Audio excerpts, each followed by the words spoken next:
Hello, Taran. Good evening, Namrata. Good evening, Vaninder. Welcome to you, Tehseen. Jhansi Rani Lakshmi Bhai. So, Jhansi Rani, have you come across any other person with the name Jhansi Rani? Of course, after studying the history, first time I'm seeing somebody with the name Jhansi Rani. So, do you also want to become a queen of some place? Are you already a queen of your life?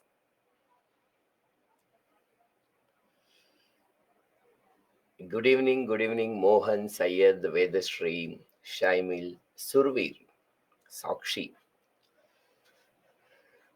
Chandrasekhar గారు బాగున్నాను. So మీరు ఎలా ఉన్నారు? మనం ఆఖరి రోజుకి వచ్చేసాము మన డిస్కషన్స్ లో. Yes Parveen, my day is going well. Hope sir. So Jhansi Rani has no comments on her name and description. Okay. So hope your real name is Jhansi Rani only, no? Just to confirm. Okay, so Sakshi, my name is Srinivas. So Sri means Lakshmi or the wealth. So Nivasa means place where the Lakshmi resides. So that's like wealthy person. That's my parents maybe wanted me to become wealthy person. So that's why they kept it. When are we going to take the lecture in the morning batch? Srimant, already we are taking, maybe for other batch actually. And maybe for particularly your batch we may take, but already we have taken one morning batch also. Okay, Taran says all the girls who are here to fight with UPSC are Jhansi Rani. But Akhil, do you have to fight with UPSC? Or maybe even if you can, you are not going to fight with UPSC. You need to love UPSC. You need to love the syllabus given by UPSC. Fall in love so that they will select. No, when you fight, what happens? Either UPSC will and you will win. So, and I don't think you need to fight. There may be fight with your competitors, right? You need to impress with your natural knowledge and being natural knowledge and everything. Okay, according to your mark sheet, your name is Jhansi Rani only. Okay, consider. Sir, yesterday you thought NGOs Tamil Nadu as the highest active NGOs and 50% cancellation also in the Tamil Nadu, Karnataka.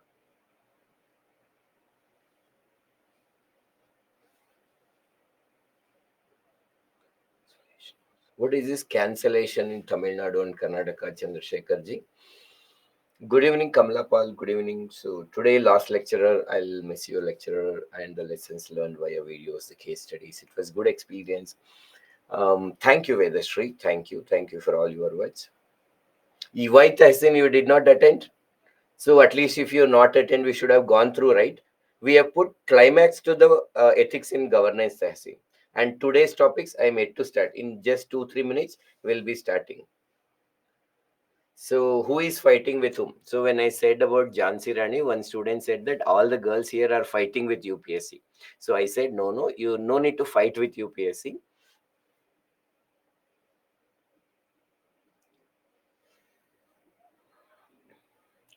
So Divya wants to know, sir, what is the best possible answer for the question when asked, why do you want to join civil services? So yes, this is the most common question asked Divya, but what I feel is you genuinely tell whatever you feel actually. That is only best because see, I may say answer, but they'll ask further questions. Like for example, I want to do public service.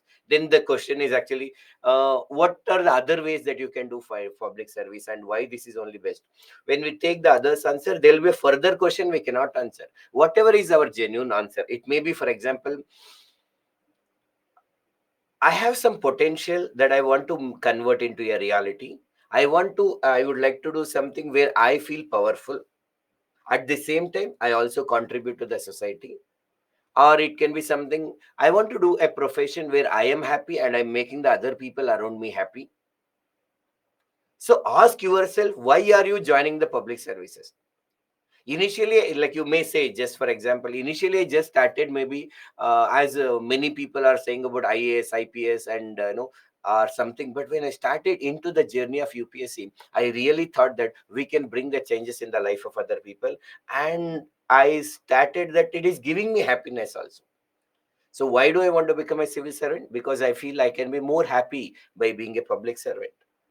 So some of these versions you can try, but make sure that it is your close, whatever you are coming for, you have to tell. And one good thing that I'll tell you, if you are in this journey, by the time you clear prelims and mains actually, and take mock interviews and everything, you go to that, you will get a clarity.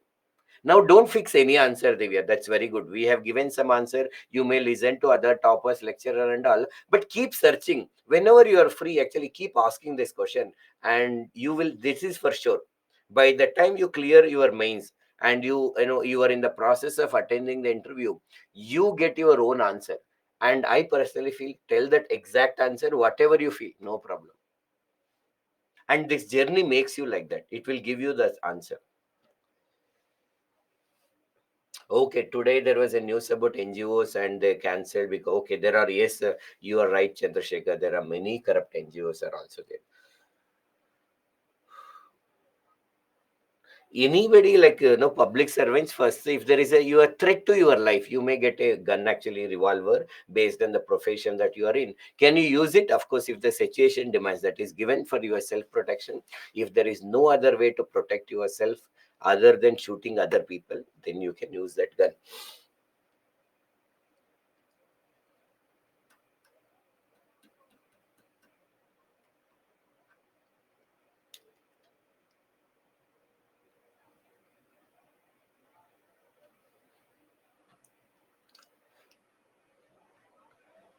Along with Jhansi Rani, people call Lakshmi Bai, actually, because of course we know this famous personality Jhansi Ki Rani Lakshmi Bai. So definitely when we think of Jhansi Rani, other number comes is Lakshmi Bai only. So people call you Lakshmi Bai also. So that is fine. Ethics in biogenetics. As of now, we don't have that in our syllabus. Vivek ji, when you go for actually medicinal ethics and all, you may refer that, Vivek ji. We'll start the class soon. We'll just take 2 to 3 questions, and in 1 or 2 minutes, we'll give you the agenda of today and everything. We are going to start soon. If those who are waiting for the class, it will be done soon. It's just a casual conversation for a few minutes so that you will get energy and a mood to start this preparation. So Sakshi is joining it to make her parents proud. That's a good, actually. Simran, good evening. Sir, in the form of introduction is okay for yesterday's question. Saraswati tried to build a school in India with her friends, but dealing with the government and people asking for money made it tough, showing how NGOs can struggle to help. Can this be introduction? Yes, Chandrasekhar. This can be an introduction. Good. The last question before we start, actually, last 2 questions. Sir, in the yearly timetable, it is showing that the classes is ended in the early week of August. When I take subscription, they call me it is the end of December 2024. And I take late my geography, economy, and everything. Okay, this is a particular situation, Samiksha. Again, you speak to your mentors, actually, are the, concerned people, with whom you have joined and all. They will definitely guide you. The specific, they may extend you. Suppose you have some missed some class, definitely they give an opportunity to uh, go with that. How to do current affairs? Understanding current affairs, developing a curiosity about current affairs, start listening to the YouTube analysis, and reading at least one monthly magazine. Not nothing much, actually. Listen to YouTube analysis, read one monthly magazine, have a newspaper, glance at it for 20 minutes just to know what's happening around you. That's all. Okay. Oh, there are a few more. So we'll just, if any questions are left, don't worry. I will answer towards the end, actually. All the other questions actually will be answering towards the end. Namrata, Vivek, and other questions. Sir, how to know which person has a good intention for us and bad? We cannot know. The answer is actually, we cannot know whether has any good intention. But there is one trick. See, it's all about interdependence. Whether they will do good to us or not actually depends upon what we can give to them. Anybody, for anybody, as long as I'm contributing in a positive way, they usually do good. But when we become a threat to their life, danger to their life, waste to their life, they find an opportunity to go away from us. This is the reality of any human relationship. So when you are in a relationship or anybody, you just see how you contribute to them. So we cannot find out the intention. That is true. So last few questions, we'll go ahead with the class. See, sorry if any questions are not answered at 8 o'clock, we'll take those questions. Okay, so regarding the conflicts of interest, imagine my friend or relative has applied for a tender in the district, but I am DM for that district and I don't know that they are applied for this tender. Finally, they got it. Consider this comes under conflicts of interest. She's whether you know or don't know, that's not a matter. When you these people are under you, like suppose in the later stages you come to know that they are your relative, fine. As long as you feel that, like if I am the person who is allocating the tender, if I feel that I may be biased, then there is a problem. If I'm very sure, no matter whoever is, I am not biased, I can consider with facts and evidences, then I can go ahead with the decision. It is just that somebody tomorrow may ask the question, I need to justify what decision I have taken, that's all. If later stages you come to know somebody, your brother, sister applied, don't worry, take the best decision as long as you feel that I can take the decision in the best possible way, that's all. Yes, Sham, hope you got this answer. Yes, today is the last class.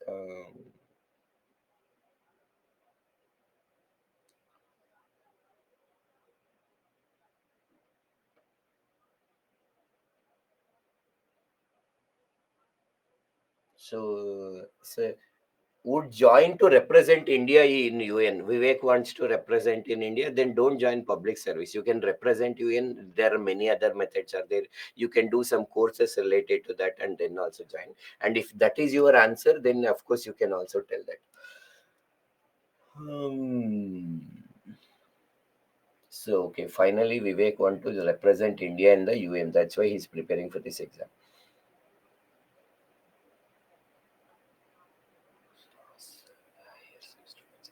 So all the questions, general doubts, please we'll look it in the last actually. Let's we start today's topic. Thank you for your cooperation. Note making of current affairs is important or should I rely upon the magazine? Early start going through the magazine. When you feel it is insufficient, then you may consider making your own notes. I personally feel that monthly magazines are sufficient. But towards the end, we'll tell you some notes making that will give you more insights about this preparation. Okay. Hi, hello, namaste. Welcome to you all for the last class of ethics, integrity, and aptitude.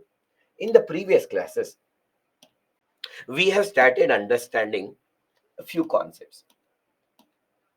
Like we discussed ethics as one chapter.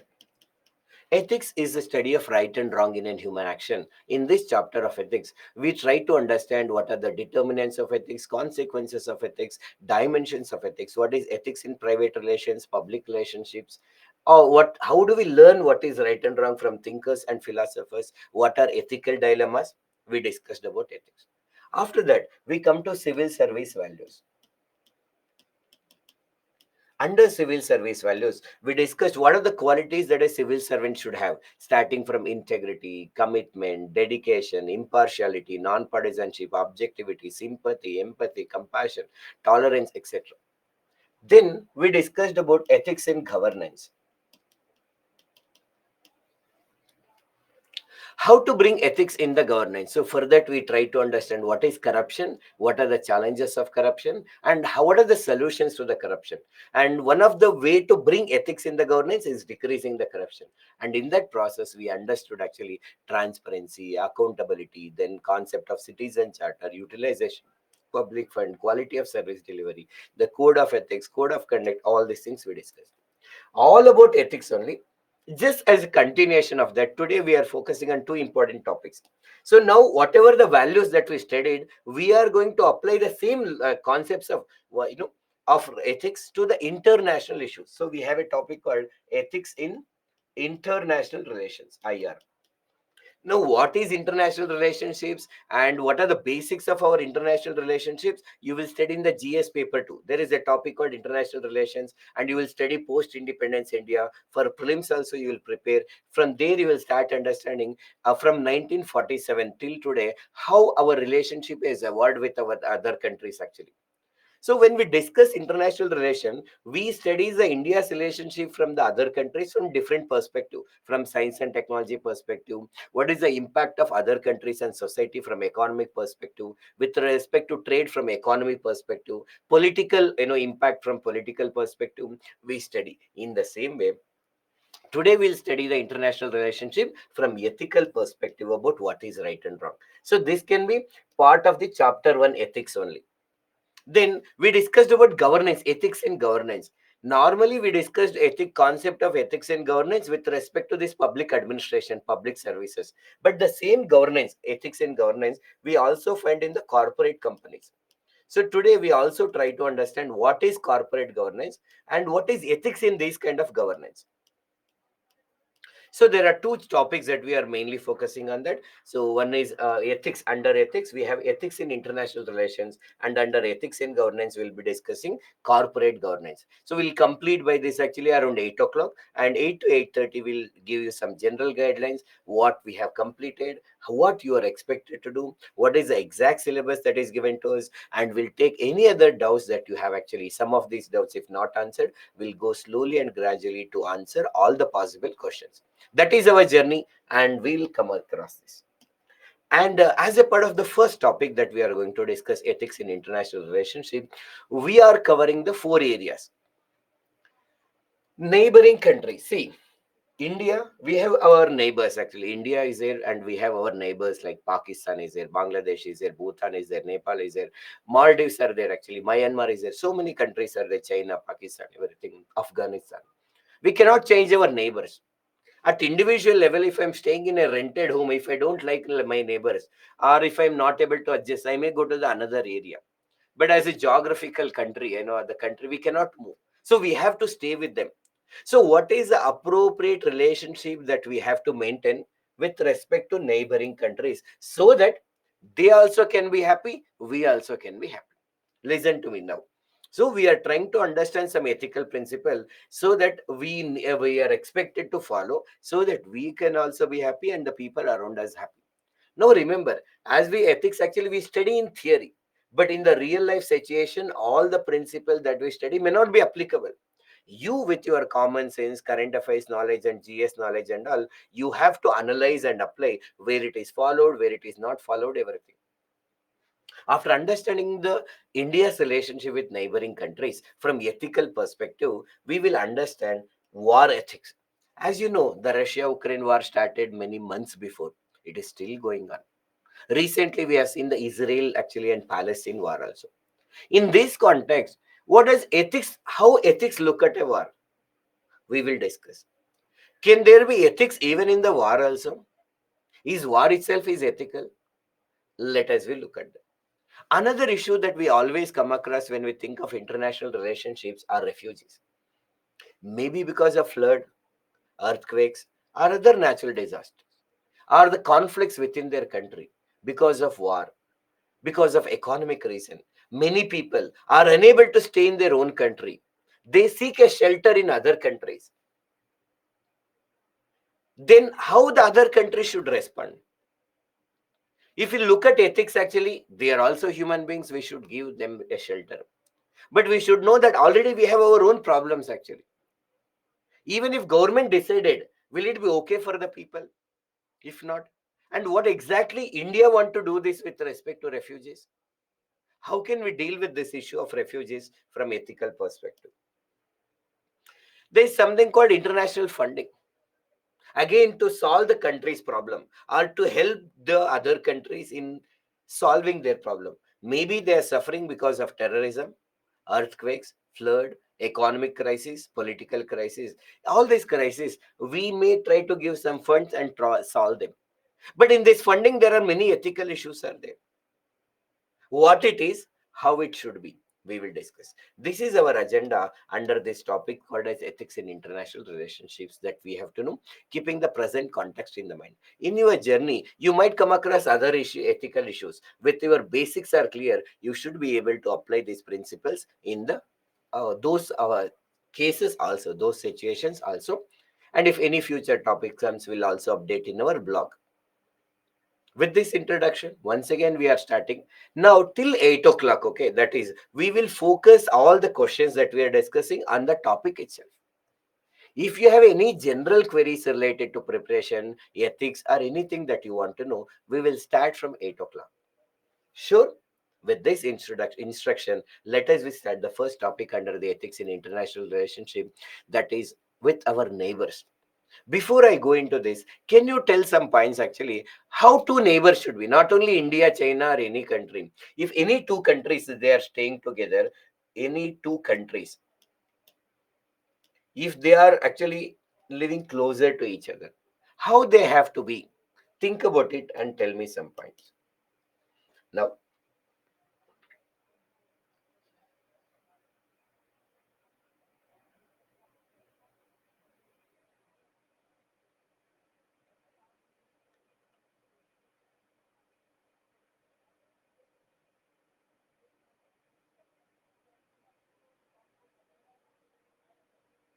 Vedashree, in our journey of this topic, you will understand. After the end of topic, if you still have a question, Vedashree, ask the same question and you will get a clarity.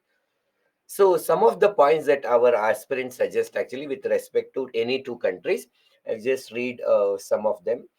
Tolerant, cooperation, humane, cooperative, friendly, harmony, um, cooperative, accepting the different cultures, mutual understanding, Rajamandal theory of Chanakya, respect each other, Gujarat doctrine, mutual cooperation, India and Australia.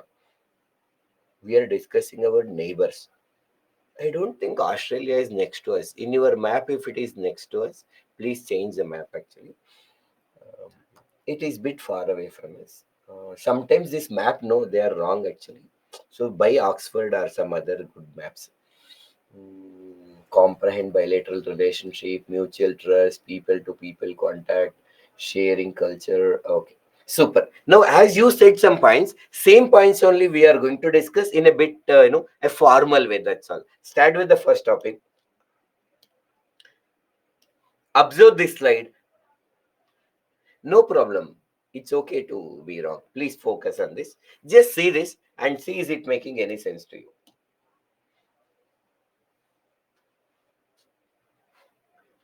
Just don't read. Think about it actually. Analyze about it.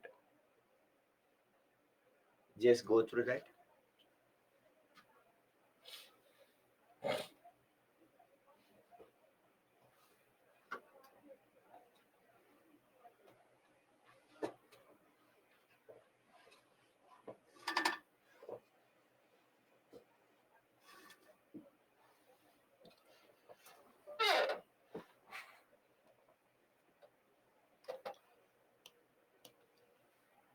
Okay, now listen to me. See, Panchashil Treaty. Do you know it happened between which countries?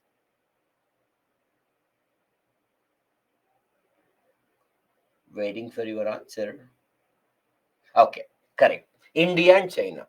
So now we are, when we discuss as an ethical principle, we are not only telling that this treaty is relevant actually between India and China, any two neighboring countries, any two neighboring countries.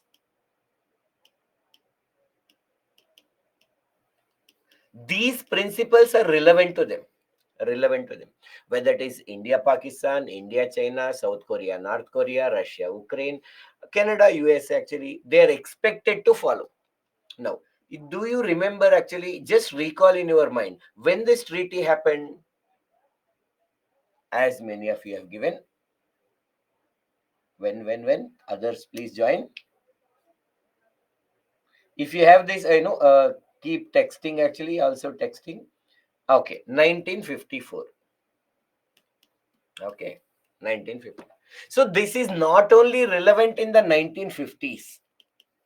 Okay, it is relevant in the 2020s also. So this treaty is not just relevant in 1950s, it is relevant even in this century. And remember, if you want to remember this actually, or just to understand in a simple way, it is not just two countries. If two people are living in a PG, like paying guest rooms are available, or hostel, or with your study mate, you stay in hostel or paying guest or something, or in the same room you are sharing. This is applicable. Just see, just we'll try to understand in a simple way what it says. Like for example, we'll understand like India and China and two people who are living in a same hostel, a same room. First thing, mutual respect for our territory and the sovereignty. With respect to country, what it is, I respect your territory and you respect my territory, the borders.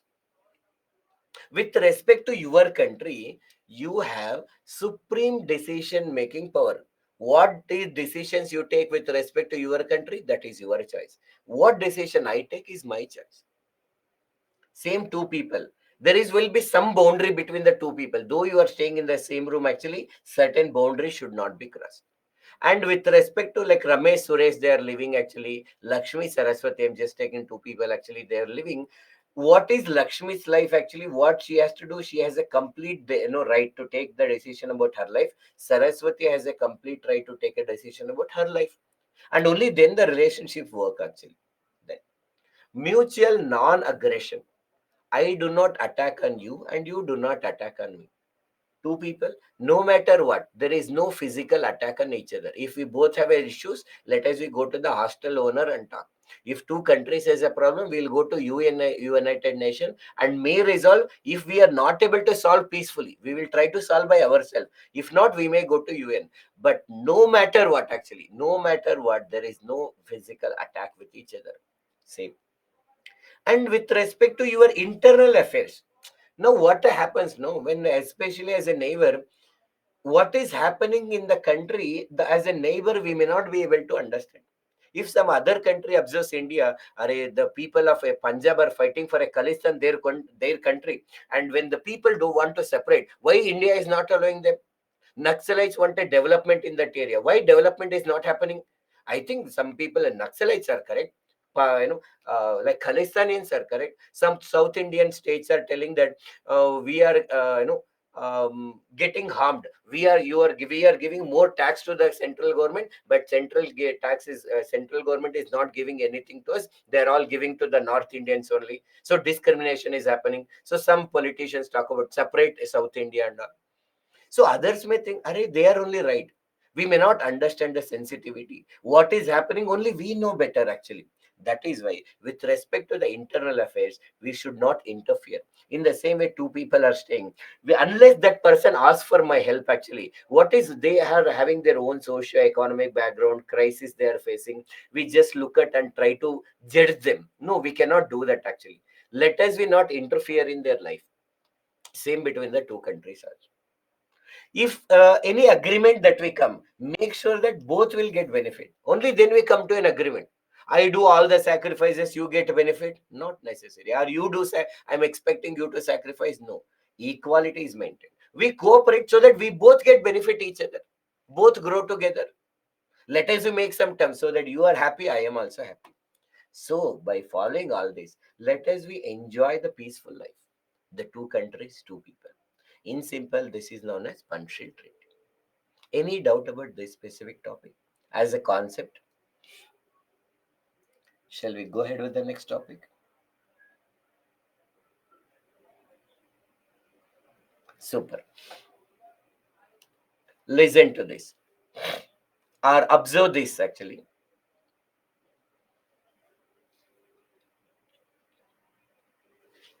Amit, you have issue with the third point. I will go back after this. Okay, don't worry, Amit.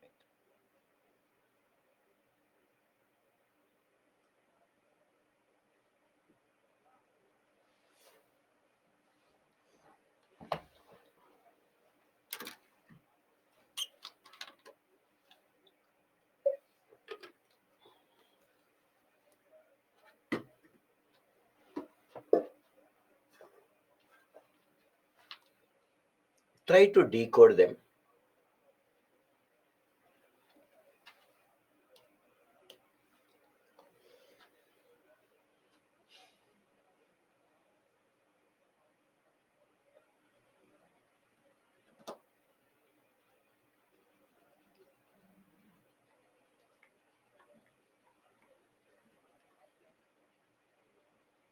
Okay, listen to. So Gujarat Doctrine. Why it is called Gujarat Doctrine? This concept is proposed by 12th Prime Minister of India, who served as Prime Minister during the period of 1997 and 98. His name is Inder Kumar Gujral or I.K. Gujral, and that is why he has given this concept. It is called as a Gujral Doctrine. It is again relevant even in the 2020s. When we discuss international relationships, there is two terms will come. One is known as elder brother, another is big brother. Can you think who is this elder brother and who is this big brother? What may be this elder brother and the big brother? Who looks more good? Or which terms appear to be a bit gentle?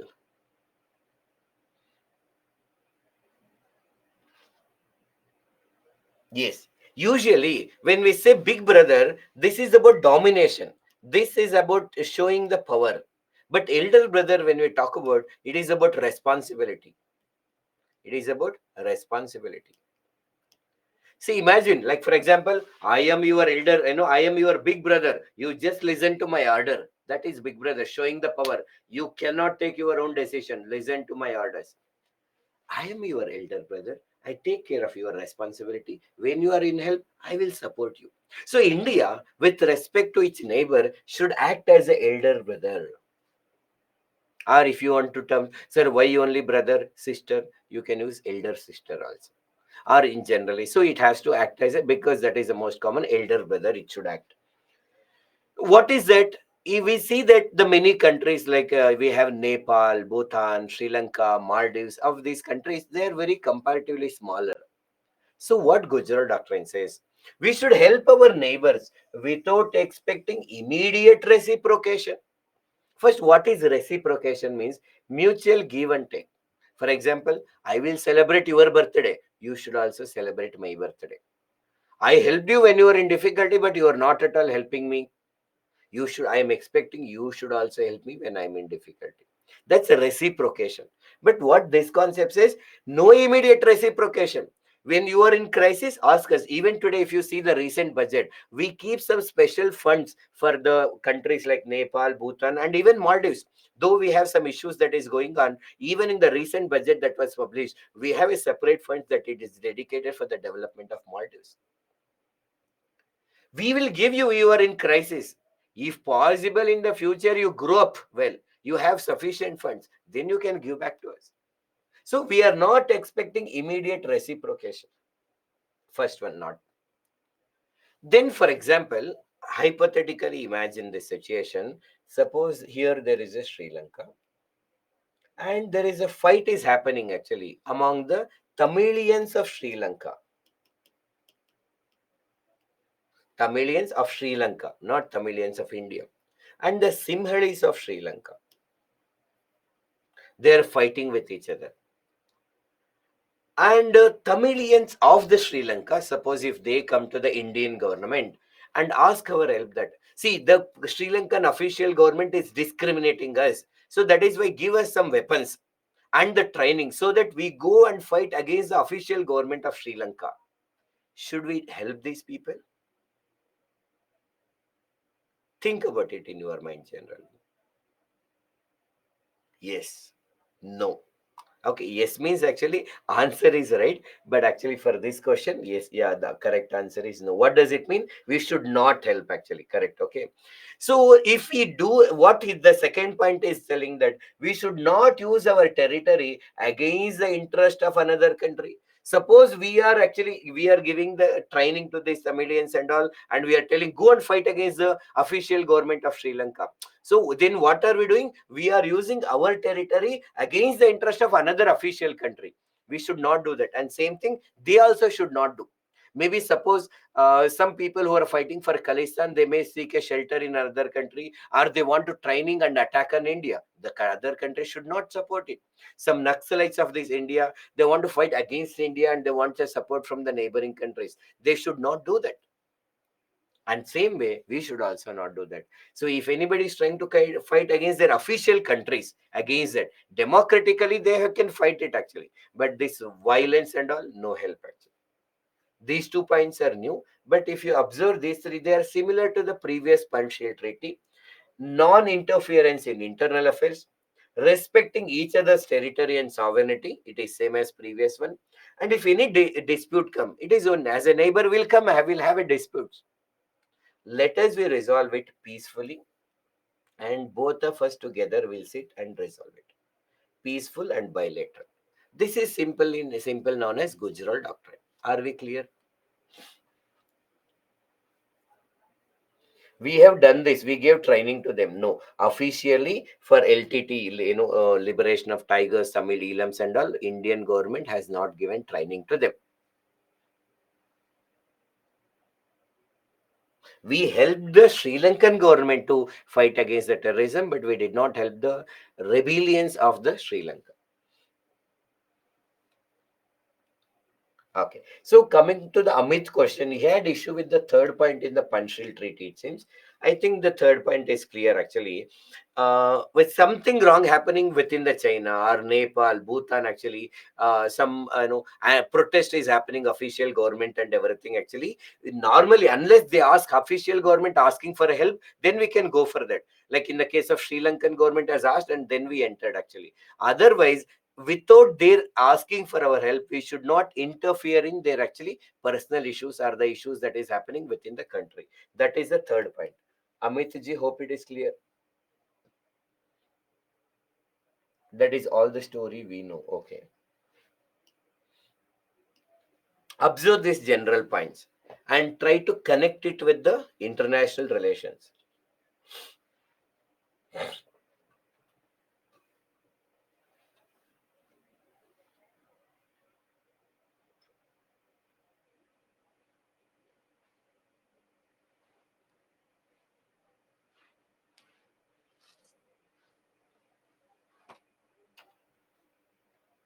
Have a look at it and try to decode what are they.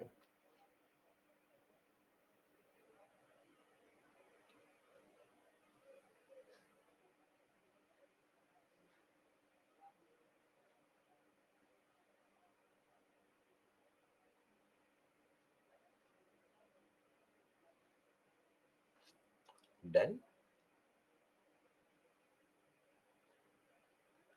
You need to read them, understand them, create a curiosity, and then if I explain, you will get further clarity.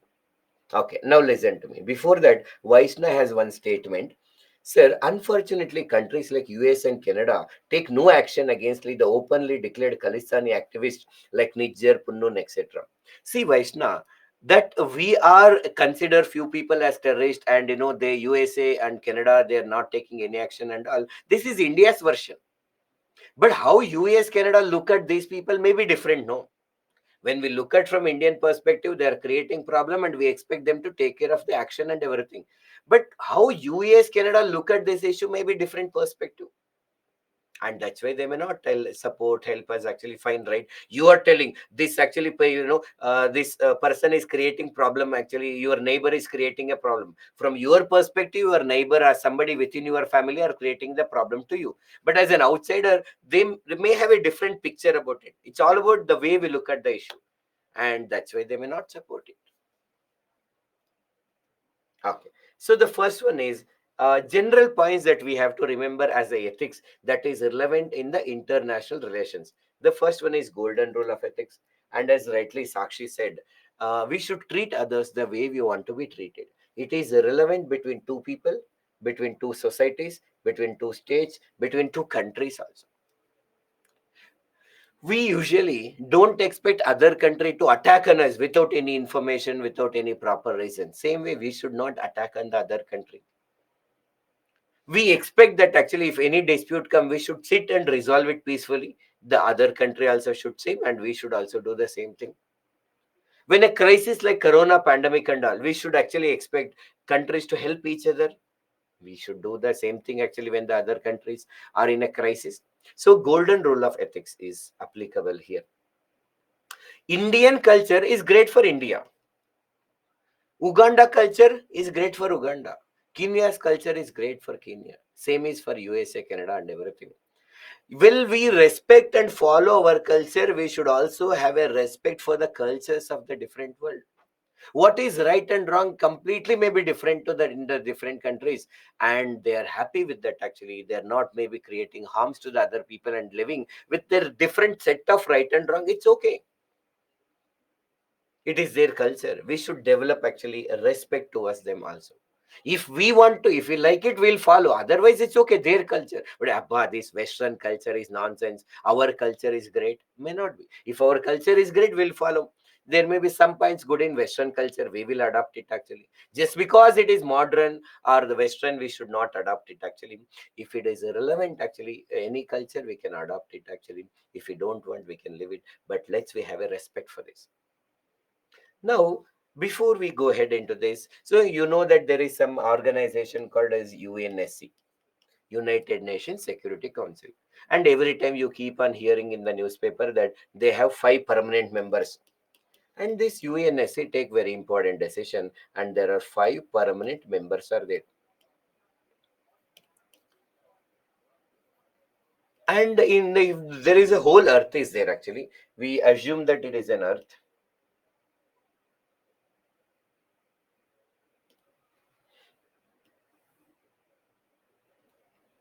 See, in this earth, so there is a northern hemisphere and southern hemisphere is there, right? Out of the five countries here in the permanent members, how many are from southern hemisphere?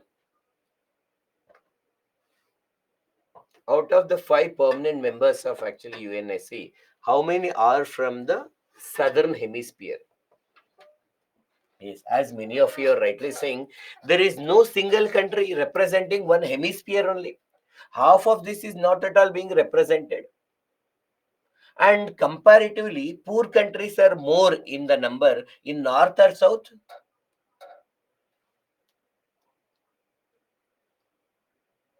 In south only poor countries are there, mostly in the south actually. So south has poor countries and one hemisphere is not at all represented. Chandrasekhar says that there is one country permanent even in the south also. Can you enlighten us which country that is there in the southern hemisphere and also a one of the five permanent member?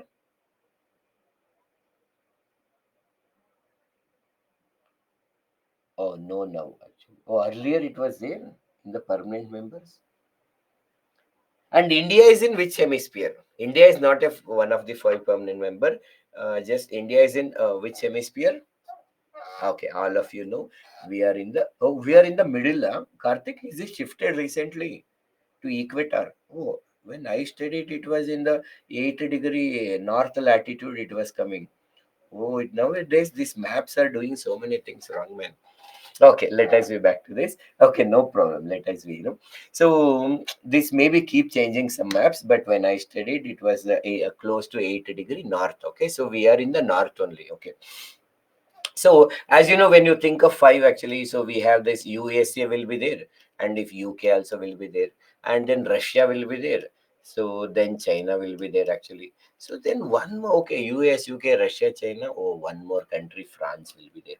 So you see, in the same way like UNSC is there, we have whether it is United Nation, World Bank, IMF actually, a World Trade Organization. Like these, so many organizations that you study at international level, they play a very important role. They take an important decision that have an impact on all the countries. Like around 193, around not like specifically 193 countries are there. They will have an impact on them. And earlier, see, from after the 1945, the World War II ended. There was two power blocks emerged. One is known as USA, another is USSR. So the people were calling as actually it is considered bipolar world. The whole world has two poles. Geographically, North Pole, South Pole. Politically, there were two poles were there. One is some countries are joining the USA, some countries are joining the USSR. Now you see from your historical by the 1990 and all, the countries in the USA start separating, disintegration and everything over. For some years actually, there was only unipolar world, only one pole to the whole world, one powerful center, that is USA. The 21st century, we believe that, we consider that there are multiple power centers are there, and we call them as multipolar world. And even in this multipolar world, why do you have only few countries representing? No, at least we should have as wider as possible. If all 193 are representing some countries from the northern hemisphere, some countries from the south, some countries representing hilly areas, some countries are representing the island nations, some poor, some rich, actually some industrial, some agricultural dominated, so that when the wider representation are there, their issues also will be highlighted. No, so that is support the larger representation in this organization, in this multipolar world. And these organization, when they take the decision, ideally speaking, they should take such a decision that satisfy all 193 countries, but many times it may not work. So at least follow utilitarianism, the decision which leads to the maximum happiness to the maximum number of people. We have some concept called as the sustainable developmental goals are there. There are 17 goals that is there, We started having this actually goal in the year 2015, and we are planning to achieve this by 2030. Now, when we all of these countries are having some issues that for example, like no poverty, that is very difficult, because what is poverty can also be subjective. The absolute poverty may be decreased actually, but relative poverty cannot be. Okay, no poverty, women empowerment actually, and some will be related to environment, some are related to industries actually, like so many things are there, what is happens actually when we work together. Some country in Kenya come up with something, some method, so that is helping the tribal people to live happily. With certain modification, we may try in India. We are trying something that is helping the agriculture, some innovative method that is helping our farmers. With some modification, may be replicated in South Africa. So what we do, we share the best practices and all. So that what happen, we grow together. And that is, we all have a common dreams. These 17 are common dreams. In order to realize that, in order to reason, let us we have a peaceful developmental plans. Rather than all four people are fighting each other in a room, you all four are actually want to clear UPSC only. No, you study on your own. A will study, B will study, C will study. But you can also study, okay, this is what I understood in economy. I think this works in geography. Share with each other, care with each other, grow together. That is some general point relevant in the some hostel also, or international relations also. Are we clear with this?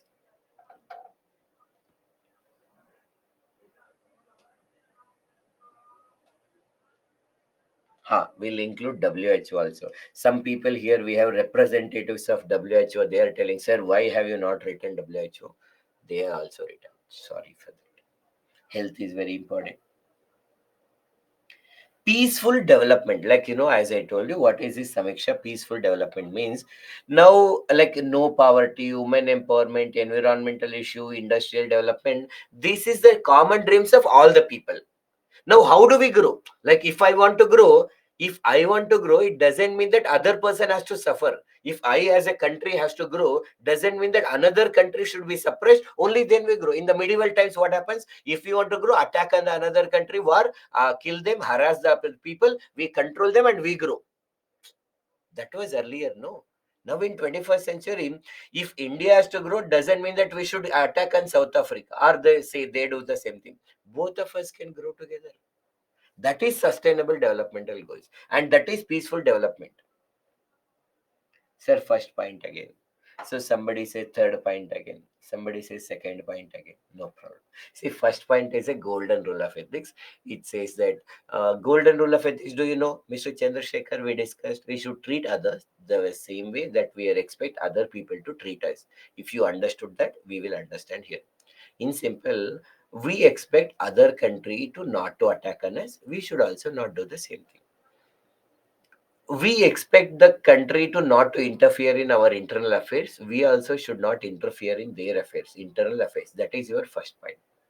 Third point, in this multipolar world, that means there are many power centers are there. Why only few countries are taking the important decisions in the United Nations, World Bank, IMF, WTO, WHO?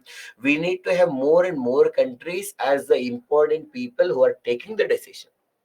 That will democratize this institution, including the UNSC. That is your third point. Done. Let us we go ahead.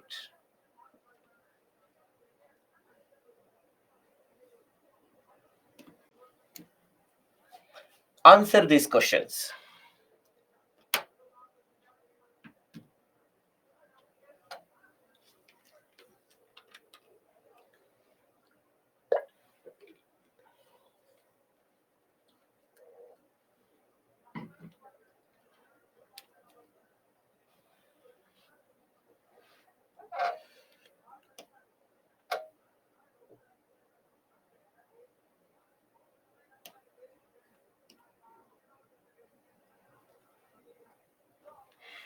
So Vedashri says peace should be given a preference over the war. According to Praveen, conflict between the two countries is a war. Navya says, sir, war is bad. Conflict between two or more, it is both good as well as bad. Karthik, can you tell me some good merits or advantages of war? Well, you tell actually at least two, three advantages. While you said it is both good or bad, tell me some advantages of war. War is bad. Act of violence or a conflict that takes place between the two or more parties or opponents.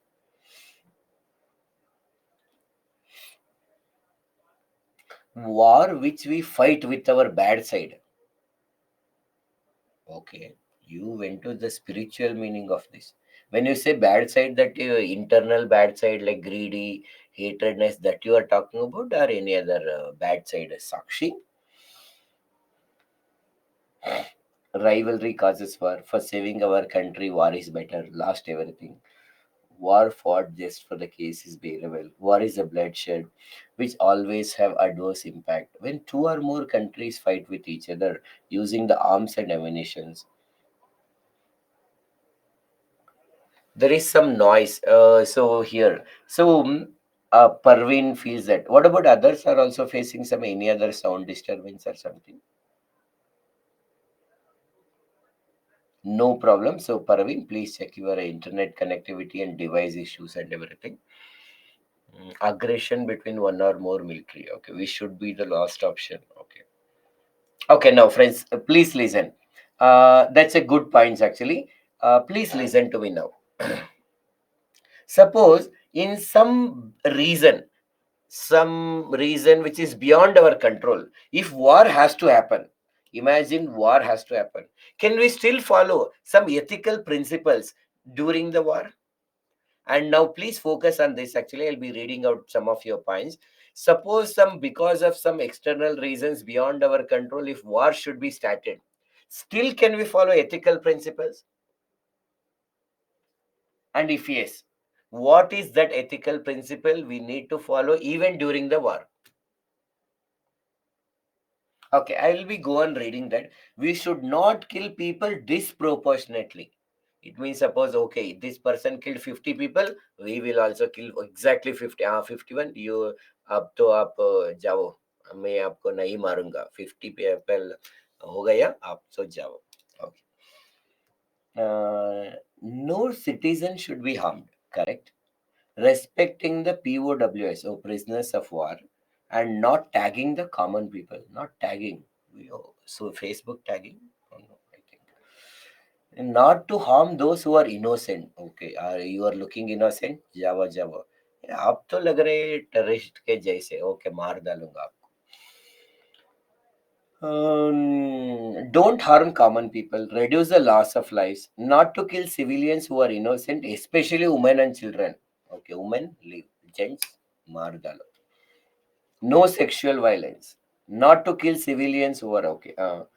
Like already not to harm children, old citizen. Okay, they should carry. Do you have senior citizen card? Oh, 59. No, not senior citizen. Margan, kill that person.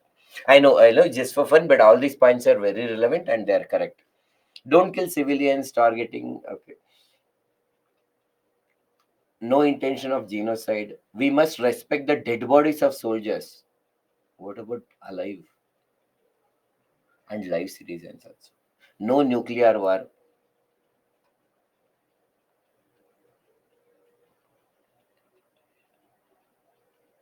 Conscience PPT doesn't require comprehensive information and explanation. How to retain explanation in the unwritten form. Yeshi, now we'll focus on war. When war is going on, you are talking about making notes actually. Okay, towards the end, I will answer. Please give me more details. I will answer that. Mm, yes, no use of nuclear weapons, not to harm the nuclear reactors. War is going, how we go ethical, that we'll discuss, Karthik. Thank you for your points. Reduce the cost as much as possible. Super. Now, see, as I have asked you, there are many scholars also from many centuries. They were thinking, is it possible to follow the ethical principles during the war? And they come up with a concept that only we call it as a just war theory.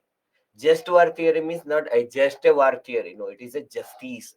Just war theory. Okay, that is a just war theory, not just a war theory or just a war. No, it is not that. So it is about justice in the war actually, and there is a theory. There are some principles are there, and please observe this slide.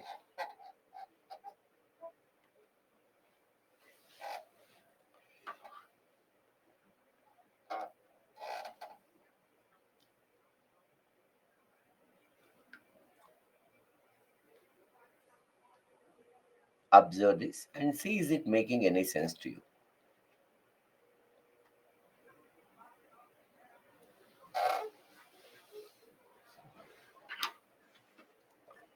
Okay. So what is a war? So war is an act of violence to compel our opponents to fulfill our will. For example, if you understand from the perspective of Russia and Ukraine, Russia is creating an act of violence. Why? It is compelling Ukraine. Why? What is its demand?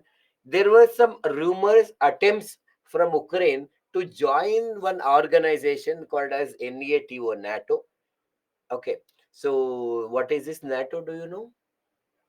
We'll hope that you will answer. It takes some time to type you while actually they are answering. So there is some Atlantic Ocean is there, and in Europe, north will come, south will come. Okay, north will come, Atlantic or North Atlantic. And treaty organization, correct, North Atlantic Treaty Organization. So there were attempts to join, but of course Russia doesn't want. So to fulfill our will here in this actually, to fulfill the Russia's Ukraine, it is compelling Ukraine not to join this is one way to understand. Then you may say, sir, can a war happen without a violence also? It may happen, then we call Cold War. War may happen with internet, cyber war. War may happen by using microorganisms, biowar. War may happen by using nuclear weapons, nuclear war. So there are different wars are there, but when we simply say war, this is what we are talking. In terms of ethics, is war is good? If there is any question, there is no doubt war is bad. It should be avoided as much as possible. But if in the rarest cases, if you want to do and when to do, there is some theory that is called just war theory. And just observe this just war theory.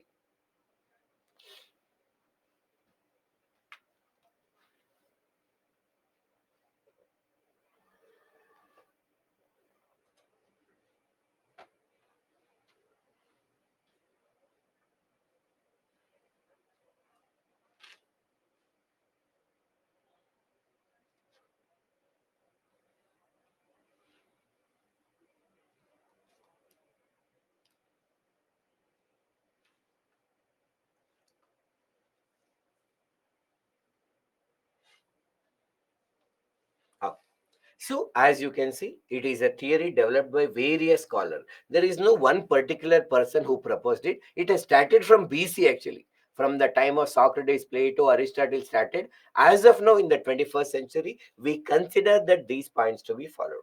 First thing, war, if we are going for a war, that should be a last option. That means what is the meaning of last option is there is no other option than going for a war. We'll try all other things. None of these are working, only then we go for a war. What are the some cases that we can go? Suppose we see that some injustice is happening in the another country, and some poor or innocent people are facing exploitation. Sometimes we see in the Arab Spring, actually, some countries like Egypt, Tunisia and everything, they were dictators who were ruling that country, and many common people started protesting that we want food and employment, everything, but dictators were using their powerful weapons to suppress the common people. They tried all other methods actually, but nothing may be working. Then there may be, war has to go. But before that, of course, common people only started to do this war and all. They were able to suppress. When they requested other countries like USA, they also joined them. So each when we see that injustice is happening in another country, so much injustice, there is a loss of life and property is happening in large number, and we try to talk to them, negotiation, economic sanction, all sanction, but nothing is working. Then we may go for a war. Other countries attacking us, we try to stop them, talk to them, but nothing is working. But in order to protect us, we can go for it. There is a two communities are fighting for many years. Again, this is leading to the loss of life and property. There is no other option. Then to restore the peace, we can go for a war. And imagine there is a country A, and here there is a country B. This country wants to attack on this country for some reason. Now, A, before going to the war, it has to see, do I have a realistic chance of having the victory over this actually? If it feels that there is no realistic chance of victory, it has to go for a compromise actually, according to this theory. Even if the slight chances are there, if I work hard, I can survive actually, then only I should go for a war. If no, you just take a decision that we'll go for a war, according to this theory, it is wrong. Why? Because suppose as a country leader, yeah, I want, okay, I got motivation. No, if another country is forcing us to do some principle, no, we should have a sovereignty, supreme decision making power. Name every mata vinanu. I don't listen to anybody, will go attack. You may take one decision, but it is the people who suffer. It is the loss of life, property, and everything. Respecting them and them, protecting them is your duty. Now, for example, Israel Palestine, some group called Hamas in Palestine region, they went and attacked the Israel. Now the war may be happening among these leaders, but who are suffering? Common people are suffering. Now suppose this is, you see that, like assume just Israel Palestine, in this border, like this is Israel, this is Palestine area, many people from Palestinians are going to the Israel, and they are doing some work and getting some money, and they are going back. Now, because of the war happened, actually, what the Israel decided, we do not take any workers actually from the Palestine. Now, people of Palestine are not getting employment opportunities. They are suffering. And Israel, they were getting many laborers for construction and other things, but now they do not have employees. So what they are doing, they are requesting other countries to send, including India. If you see some some newspaper in Haryana, there was a recruitment was happening for the construction workers to work in Israel. So people from India are going to Israel to work in the industries actually, and that too, the people now in India are going to replace whom?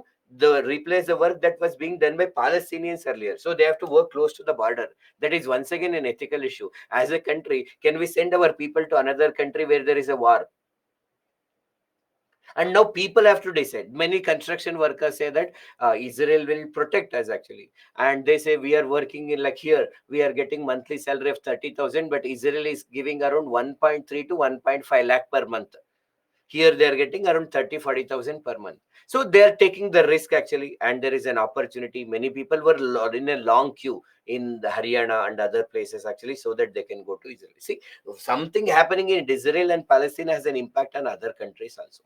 Sometimes positive, sometimes negative. Whatever.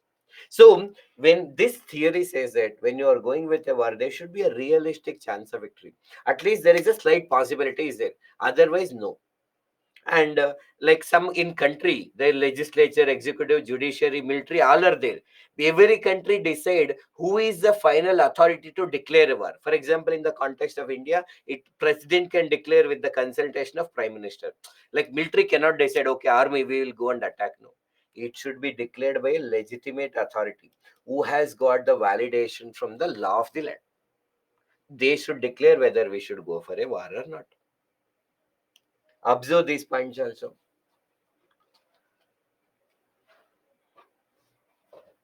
I will answer that way.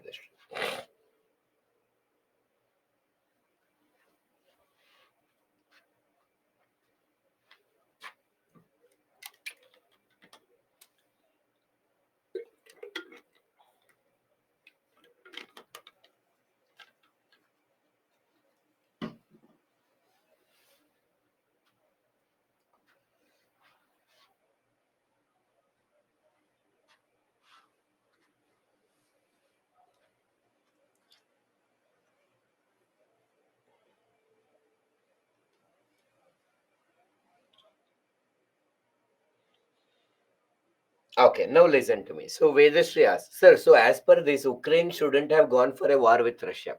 Ukraine might have analyzed actually the very fact that they were able to continue the war without surrendering for more than a year. It is definitely more than a year. Still, it is continuing. That means that it has analyzed and felt that yes, we are capable. Maybe it has its own confidence, or the confidence and the support that they may get actually, or maybe the trust on the organization like UN. It is decided to go. But in a war, really speaking, nobody is a winner. The losers actually both are losers politically. In terms of gain, Russia may win, Ukraine may win actually, but people from both the side lost. Soldiers have lost, properties were lost, people lost their actually beautiful life that they would have spent with peace and happiness. So in a war, both are losers only. So with respect to Ukraine, the very fact that they are able to continue, it shows that actually they thought that we have a chance of victory. Now, as many of you rightly said, common civilians should not be harmed. This war is happening among the trained people who are trained, and we want to prove that we are much capable than the other people actually by following certain rules and regulation. And this transparency has to be followed. That means the media should be allowed with, and we should not attack on the media people actually. You see, Russia, Ukraine, many videos are all being captured, everything. That is reliable sharing of information. It is very important, transparency, even in a war. Somehow, many human beings have some cruel mind in them that will be waiting for an opportunity. For example, if no transparency, when I have a gun, actually, some people can misuse this gun. When we have gun, we may misuse. We see some incidents of they take this opportunity to do sexual harassment, torturing the common people and everything.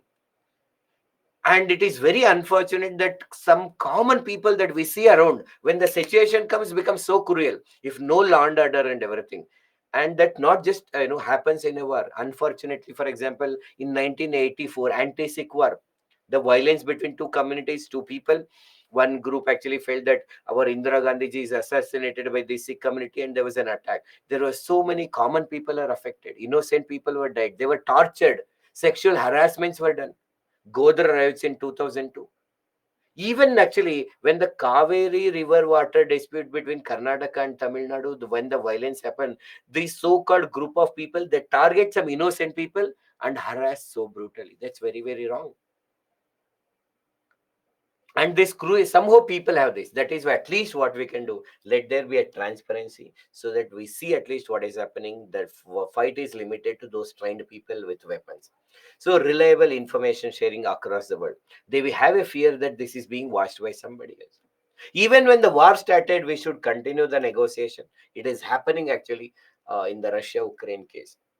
And we should not stop the humanitarian assistance in whether Russia, Ukraine, or other countries. When war happening, there are many other countries, because we cannot stop. It is the decision they have to take. At least we send them food, clothes, and water, and including India is sending, and that should not be stopped. Actually, it should continue, and we should stop the war as early as possible. This is in theory, but people believe everything is fair in love and war.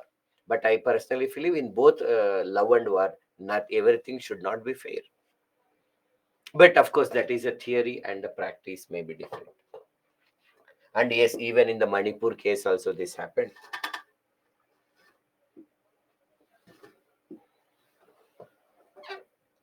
Why NATO is joining the Ukraine, Russia, and all? Just Chandrasekhar, only you should go through this actually. in the international relationship and the current affairs. They will discuss that will be more complications. Let us discuss from the ethical perspective this. They may not ask, they may not in need, and if NATO joins actually the Russia, it may lead to further violence. Now they are going in a slow pace, they take much more support that may turn into a third world war actually if NATO joins the war. And if there is any third world war happens, there cannot be a fourth world war. If there is any third world war happens, there cannot be fourth world war actually, because there are no human beings left to go for a war also. We may have to start our evolution from stone age, break taking the stones, sharpening the weapons and all. Or we may have to start our evolution from amoeba euglena paramecium. That's why they are not joined.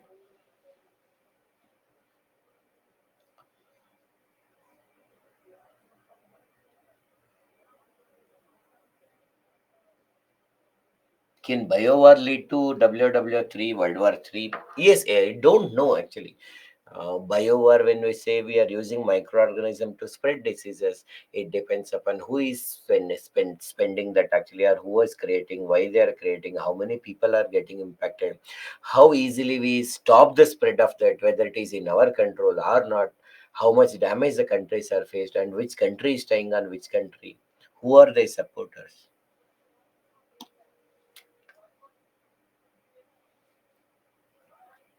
कल से morning माँ class चला गया क्या? Rohit, that different batches have a different class, man, Rohit, with respect to morning and all. Again, as we are been saying, Mr. Rohit and others, all the general question we'll discuss after the 8 o'clock. For now, we just focus on the issues that is at hand. So, transparency means what? Or what to share? In war, you only, Chandrasekhar, tell me.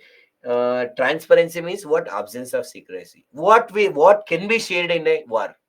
Now tell me. So you are asking what to share. No. What can be shared? What possibilities are there to share?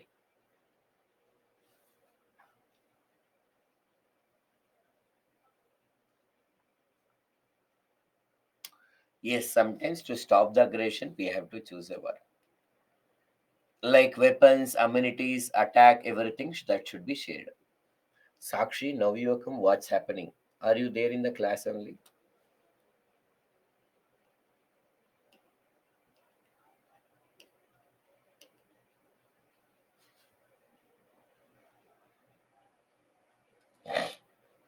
Yes, how the troops are being mobilized, who is attacking on whom, what is the loss of life and property, all this has to be shared. Okay, friends, let's we come back to the topic. Oh, you answered my question. Okay, sorry, Sakshi, actually. So, because, okay, yes, Sakshi, you are very right. And what to share? You have to share what's happening. Yes, Sakshi, you are right. Sorry for the misunderstanding.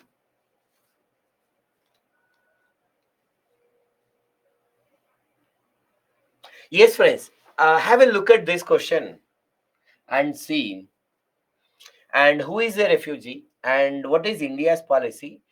And just I want you to think on these lines on your own. Suppose you no need to refer anything, no need to search in internet, no need to see the future slide. Generally, you ask yourself, I heard these refugees.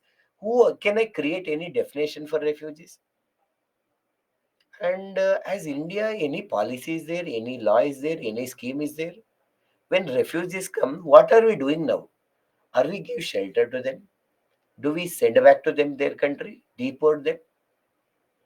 What are we doing? What we supposed to do it?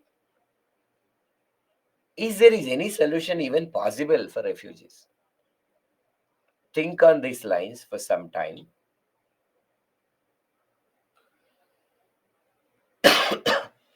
We need to have a law according to Vedastri. India doesn't have an official refugee policy as per Vaishnav. Refugee means a person migrant from their country due to a persecution against them according to Arti. Shaimil says the people who are unsafe in their own country, forced to leave their country, are refugees. Dinesh, refugee is someone who got abandoned or came to another country. Vivek is forced migration, no official policy with respect to India. Navya, People who must leave their place and search and live for their own safety for of survival. Jhansi Rani. A person whose life is in danger, a person who is not safe in their own country. What should be the solution? Now, as many of you have given the definition, that is very good. And you have also talked about the India's perspective. And according to you, how do we need to deal with these refugees? Whoever understood who is a refugee, and what is your take on that? Can there be a solution for this actually? If there is a solution, what is that solution? Now we'll focus on solutions. India mostly accept refugees, but last time we didn't accepted them for safety purposes. Refugees may leave due to war, religious persecution, poverty, correct. India accept refugees on humanitarian ground, but doesn't have any policy. We should help refugees, but not illegal immigrants. Strong border security. Welcome them, as they've already suffered a lot. Provide them camps for accommodation. Some of our aspirants have this pool. Provide them food.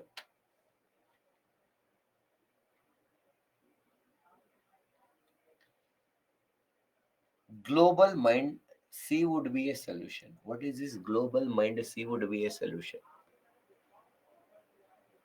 Parvinji, people who leave their country. Okay, that is definition. Okay, global mind change would be a solution. Okay, mindset we need to change. Mind cannot be maybe changed.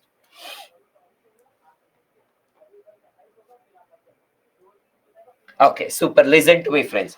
Now, what we are doing is actually like before we go into this war topic, we thought about it and then created a content. Now, listen to me. Please focus here.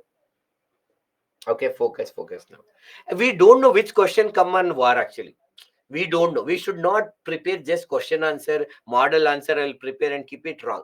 Now for today, you have some content on the war. What is right and wrong, some points and all. You should make a notes about this topic actually, and leave some page actually, half page, one page, and then write a refugee crisis. You have some clarity from today till you clear the examination. I wish it to be completed in 1 year. For mostly, it takes some people. It takes 2 years, 3 years, 4 years, 5 years programs also. Some people start their journey at 21, continue till 32 for a GM last attempt, last age attempt and all. But I wish it should complete in 1 year. So as long as you require, you will come back anything that you studied from today about war or the refugee. Until you clear the examination, you should come back to that notes actually and add that extra points, revise that previous points and add extra point. That's all. Now, any question that they ask, we are ready to answer. Suppose you take some mock test about a war, some question asked. You know 5 points, but in the after the analysis, you come to know other 5 points. Come here, read that, add extra points. This is how you should make a notes. Some topics is all about making notes, and this is one example how to make a notes. Don't write very details. Write in such a simple word, but you should understand. Now, for example, I'm explaining. This is an example for how to make a notes. Whatever the word sentence I have written, I know. In the same way, when you make a notes, you should know that's all. Write in a flowchart, diagram, simple sentences anyway, but you should be able to understand. That's all. That is what example for making the notes. Please read this once.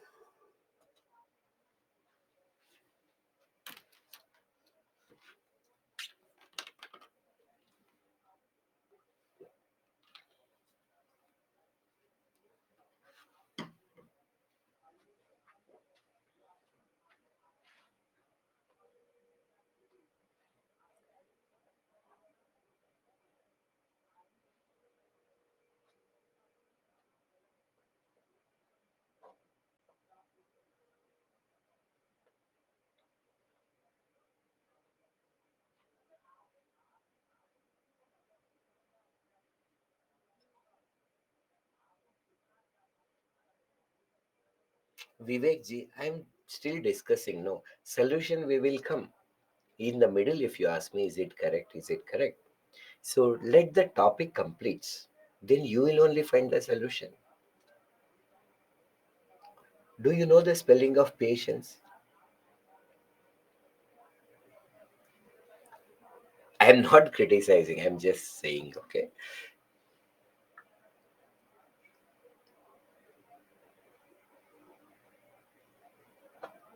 Now focus on this slide, Vivek ji.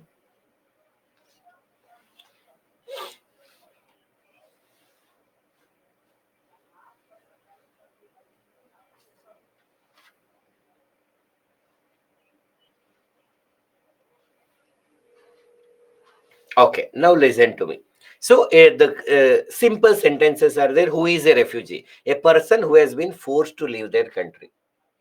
A person who is unable to return to their country. Here, unable to means he wants to, but he cannot go because of the situation that is prevalent in, or unwilling to.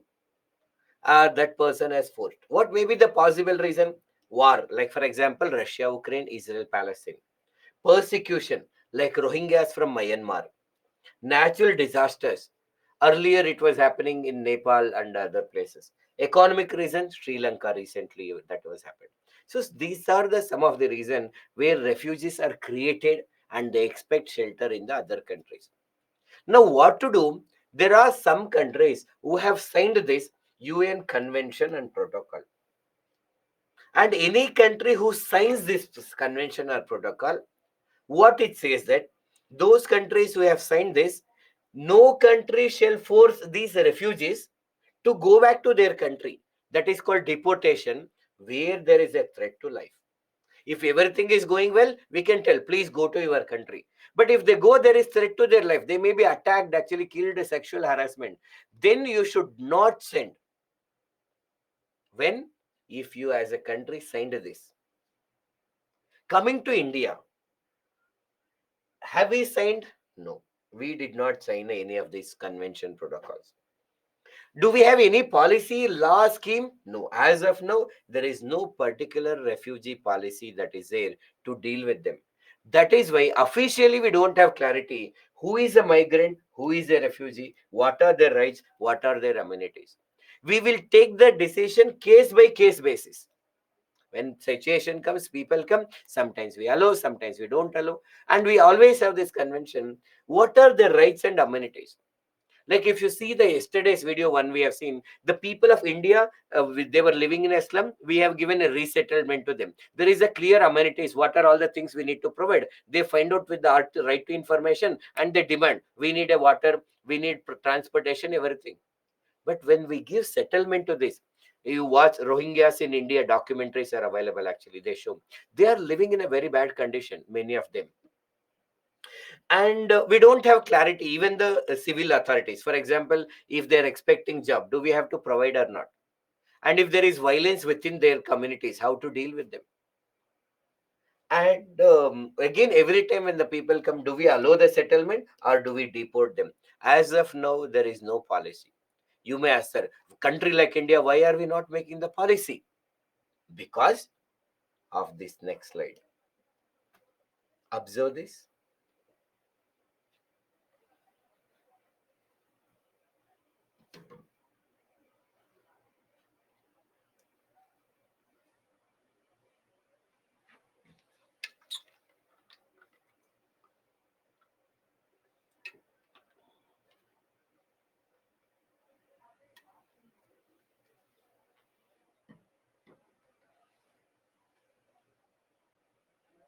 Just see, is it making any sense to you? Then anyhow, I will explain.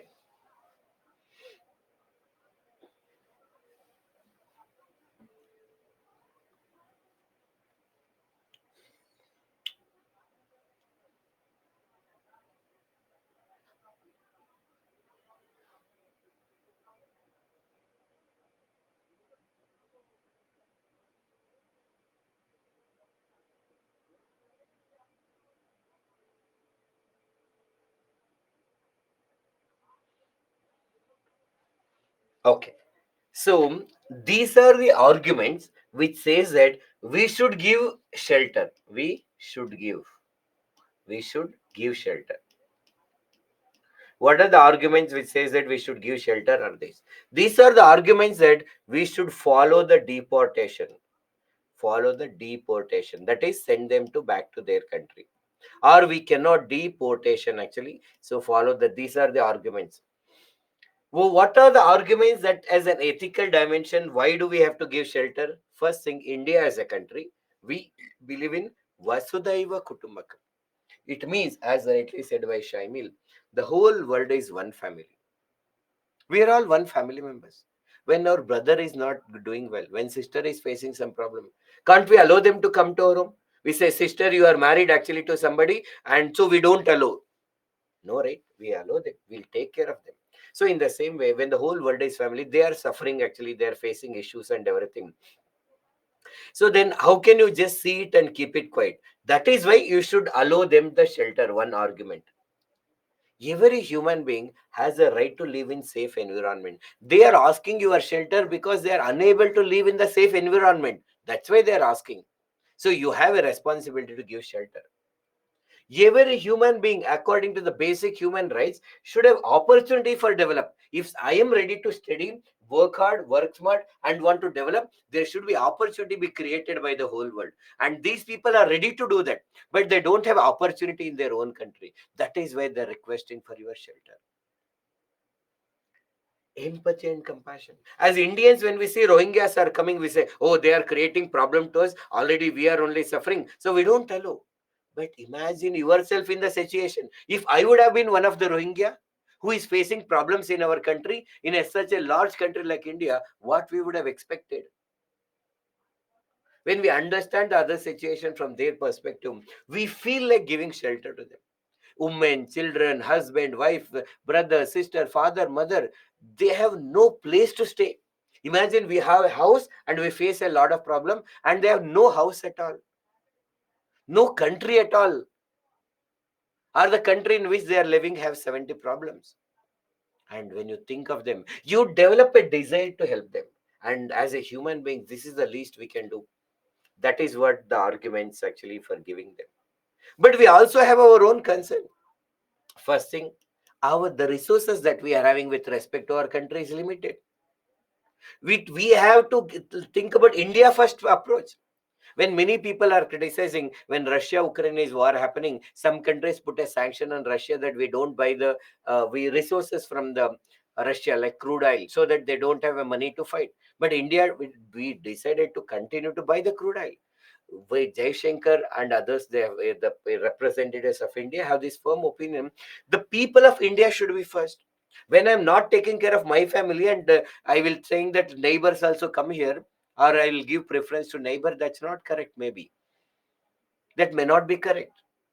So the Indian representatives have to give priority to them. Already within our country, there is so much of poverty is there, inequality is there, and then we are bringing other poor people also into our country, which further increases problems. So our national resources are limited. Second problem we may face is actually acceptance from local community. Sometimes we see, for example, in Bengaluru, Hyderabad cities and all, many people from UP and Bihar, they come and work here. Now what happens? Suppose some are called blue collar jobs like construction industry and others. Suppose the person from Bengaluru, if you ask actually, if I want to work in the construction industry, I need 600 rupees per day. But the person who is coming from UP, Bihar, they say, sir, give us 400 rupees, we'll work. Then because this person is working for 400, I am person in this local area, I am not getting job. Sometimes these, even in the IT industries and all, people from North India, they'll come here, we'll also go there. South Indians go there. Sometimes this fight is there. We see again in within the Manipur only, among the tribal communities, some fight is there. And when within India only these fights are there, when people coming from other countries, acceptance from local community is not easy. It may lead to further problems. And those people who are coming from, like, from other country may become a security threat to us. The people who are born and brought up India, they consider this is their country. We are able to inculcate the feeling of patriotism. People who come from other country may not have, we are not saying they do not have, they may not have, and they want some opportunities to grow. Some extremist groups who are already there in India, maybe some Naxalites, people who are fighting for Khalistan, or some extremist groups within them, they may take these people as an opportunity, and these people may join this extremist group and may become a threat to our country, may become. So these are all the concerns that we are having. These are all the, so that is why what decision to be taken is the biggest challenge actually, and especially for a country like India. We are larger country, we are empathetic actually, at the same time we have our own problems also. Hope you understood pros and cons of this.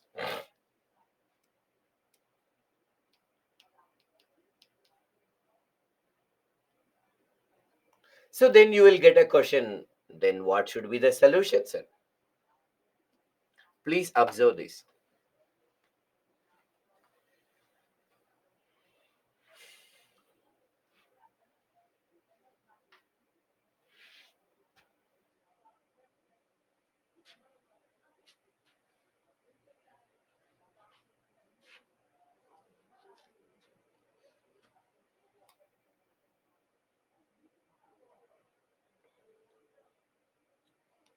Just have a glance at it.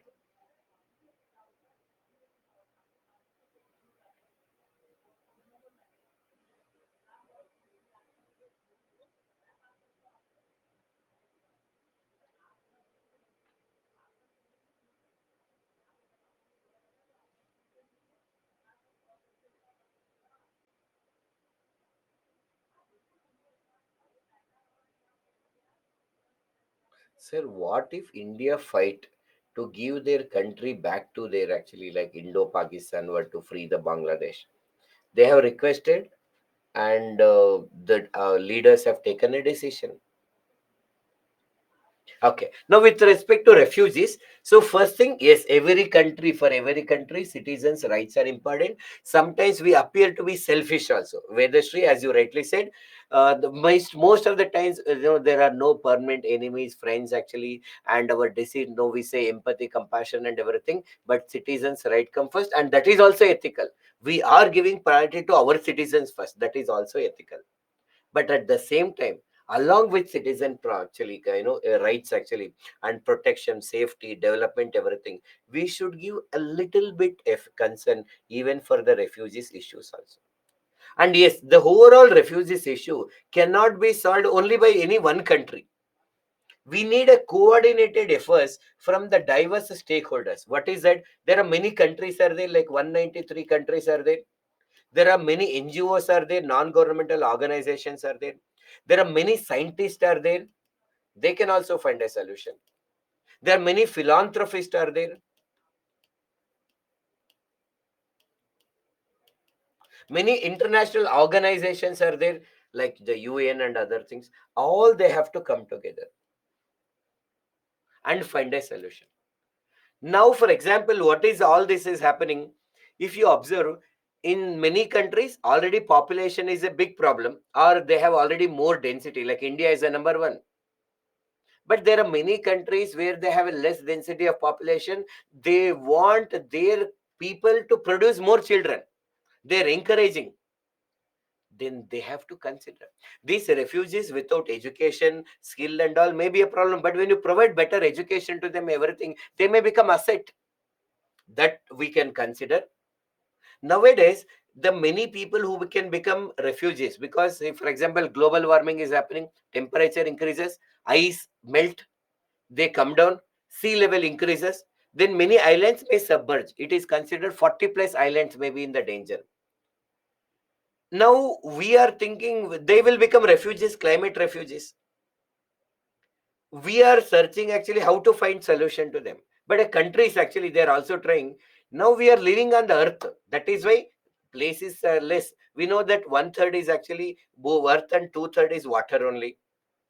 There are countries with the help of scientists and all, or with the help of engineers, scientists, we can live on water also. It is not necessary that we should live on earth only. There are experiments are happening. We can live on water. The house can be constructed on water. Boat can go, then houses can be constructed. As of now, it may be costly. With more research and development, with more coordination, then we travel in a boats only. So it is not necessary that we should live on one third and find solution on this one third only. The two third place is there. And of course, so the other searches are going on.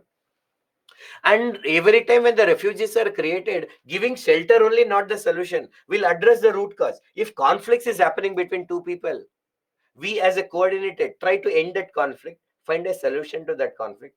If because of poverty they are coming out, rather than we are giving shelter in our country, we will try to develop them in their own country. And if climate refugees, find alternatives for island submergence, construction of houses in the on the water itself. And based on this, actually, many people, after when the issues are solved, we may send them to their home country. But suppose we decided like some people have to be integrated into India. Like for example, Rohingyas from Myanmar, people from Afghanistan that they don't want to live in the Taliban rule actually, or other people. Then what do? We should integrate them into host country. We should make sure that they are integral part of our country. How? Not just okay, give voter ID, other card, they will become Indians. No, no, no. First, keep them separate. Teach them India. Teach them about India, the Indian culture, the people, lifestyle, languages, everything. They have to learn. Hunger actually makes them learn. So once they learn about India, then you give their identity card. Just because it is ready identity card and vote they will give, no, don't give. Teach them about the Indian culture, give them food and everything, then integrate them, then become a part of Indians. And if those countries are facing problem because of natural disaster, economic crisis, or anything, we should provide the humanitarian aid, the food, water, clothing, technology, best practices, everything we should share to them. Are we clear about this?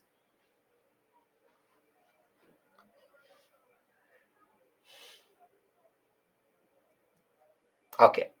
Now, please listen. Before we go into the further, I want you to watch one video. Please go to the YouTube now. Now only go to the YouTube and type this word humanitarian aid. Humanitarian aid, and then after that type this WION, WION, and you will get one video.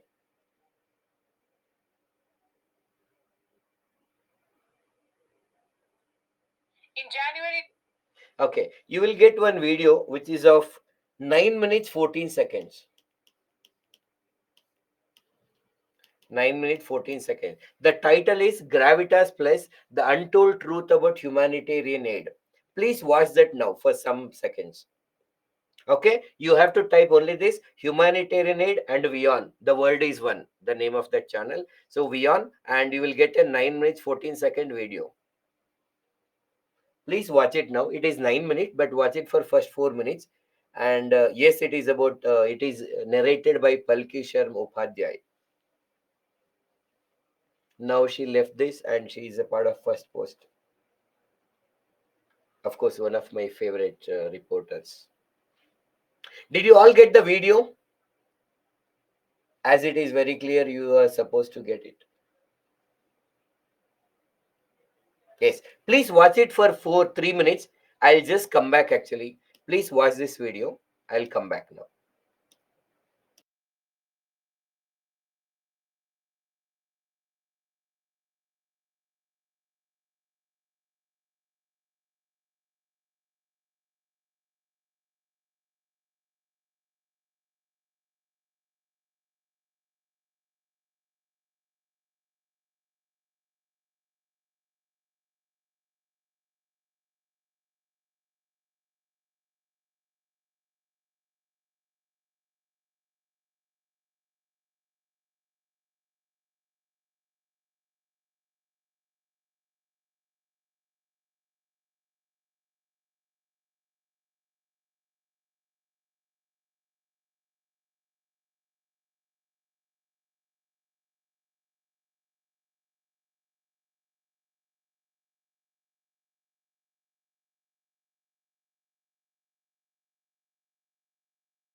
I am looking at your comments.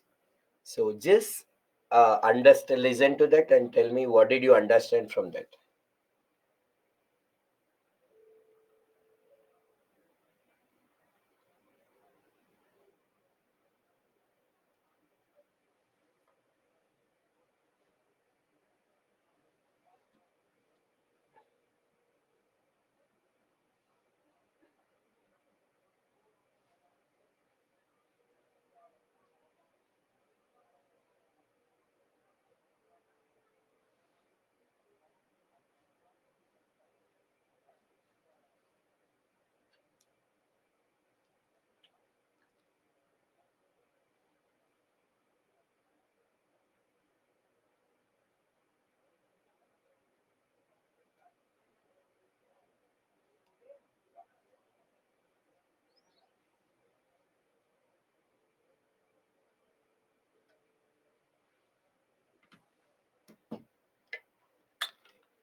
Yes, friends.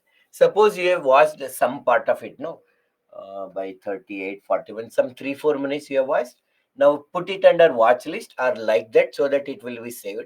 You can watch it later. I just wanted to give you an idea. Okay. So please stop watching it and we'll continue now. And what did you learn? Our aspirants are already given. I'll just read them so that you will understand what is did you learn from this video. Most of the humanitarian aid is from the from US to Haiti for earthquake went to private firms. It is hardly helped the infrastructure, public services, or the living conditions of these refugees. Super. Money is not reaching to the needed one. Yes. Mostly the aid acts as a boost to soft power and the publicity of the donors. Close to 20% of the aid more never leaves the banks of the donor countries. Super. Person who give the aid, they use itself actually. So when India says it is sending HADR, half of the may be used by India by the private, they talk about the foreign countries. We might also do some extent, but when we are talking negative, we give other countries example only. Okay, that's it. Practice we follow.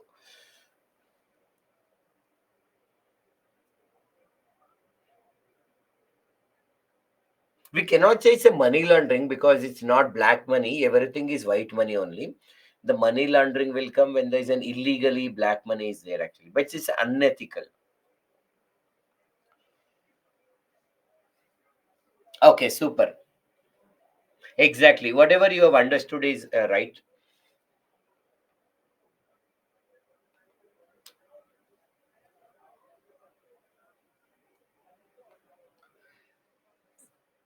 Humanitarian aid become a business model. Super. So they give with facts and data. After the class is over, please make a simple notes by using that video. 9 minutes video. Try to make 4 sentences about whatever you have understood. Now please come back. Stop watching that video. Some of your video is going, sir. Class is going on. Everything we will listen. Multitasking.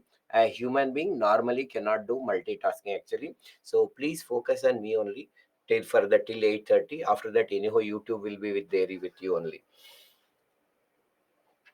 Okay, so Dev Smita for follow, she is following Palki Sharma. Super.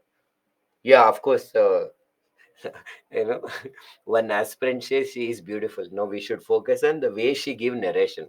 Her narration is beautiful. And of course, she also, but for what is required is actually as an aspirant, the way she narrates is of course super. Now we'll back to our class. Yes, in fact, when she was from the time she is in the Vion, earlier she was, now she is coming to first post. We have been following her in the news only. Okay. Now please come back to this. So, what is ethics in international relation? Now, what is if you see that way, video when suppose some country is in a crisis, we as a person who is giving there actually, we are deciding, oh, they want food, they want some clothes, they want some clothes, they want some food, they want some bikes. They want pizza. We are deciding what ethics says. Listen to them, no. It is not again between two countries, friends. We also do the same thing with some other person who is in a problem, our friend, family member, brother, sister. When they are in crisis, oh, I want to make her happy or him happy. We do what we like to do. We decide what they want actually. That is a wrong thing. In same in the international relation, when Haiti, Egypt, Kenya, Afghanistan, when they are in problem, we should sit to their leaders and ask them what they want. That is a real help actually. It is not I have something, I will give it to you. Sometimes I have more time, come here, I'll give you motivation speech, you are in a problem. That person may not be written listen to your motivation. We give money, I know, sometimes, and they may not be in need. First what they want, whether they want financial resources, give them. Sometimes they just want technology so that we'll improve the agriculture. Sometimes they want some suggestion only. For example, when Sri Lanka was in economic crisis, they wanted some suggestions to overcome this crisis. Of course, Indian government help.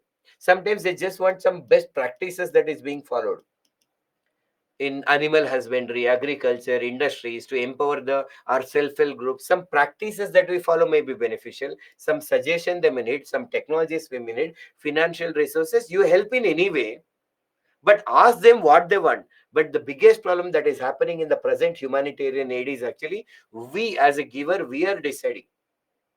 And when we are deciding and giving all this food cloth and everything, bikes, pizza, we don't give simply. We come up with 100 rules. We come up with so many rules. Imagine you are actually, suppose if our friends, if our parents are not in good situation, our uncle, auntie, some relatives take care of us. But they come with 100 question. I will give you money for study, but you should study this course only. You should join this coaching institution only. You should do the job here only. You should wear this blue color dress only, and then you should marry this person only.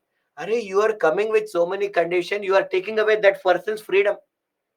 But like, for example, China says that we'll construct a port in Sri Lanka, and we say you should follow, we will give you funds actually everything, but this area only you should select. You should buy cement from us, you should hire engineers from us, you should use to buy steel from us. This technology only should be used. That is their country, yeah. They should have sovereignty. So provide them full opportunity for develop actually. In the process of helping them, don't make them dependents. Make them independents. This is ethically to be done. We say they, civil servants should have these values. Do they have it, sir? That depends on individual. So ethics tells that this is how it should be. Are we clear?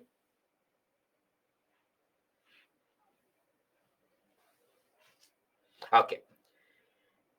Now, as we completed this ethics in international relations, before we go to the corporate governance, actually, what do? We take the break now, a bit early, 10 minutes, so that we'll new topic will start afresh actually after the break. So, if any doubts are there related to this, if you get as always after the break, we'll take it actually. So now what we'll do? We take a break. So it's a break time.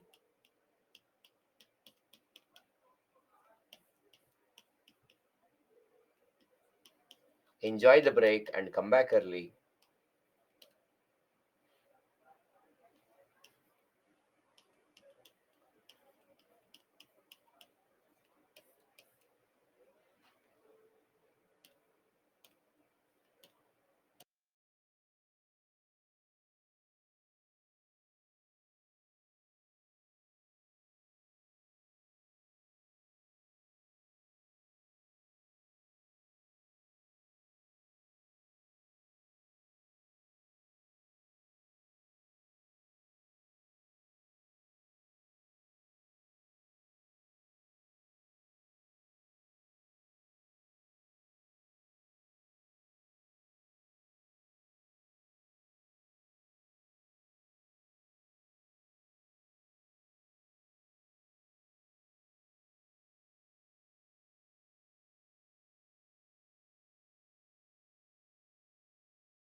Hi, friends. Welcome to you all for the class of Ethics, Integrity, and Aptitude after a short commercial break. Hope you enjoyed your break. Now, let's enjoy the class.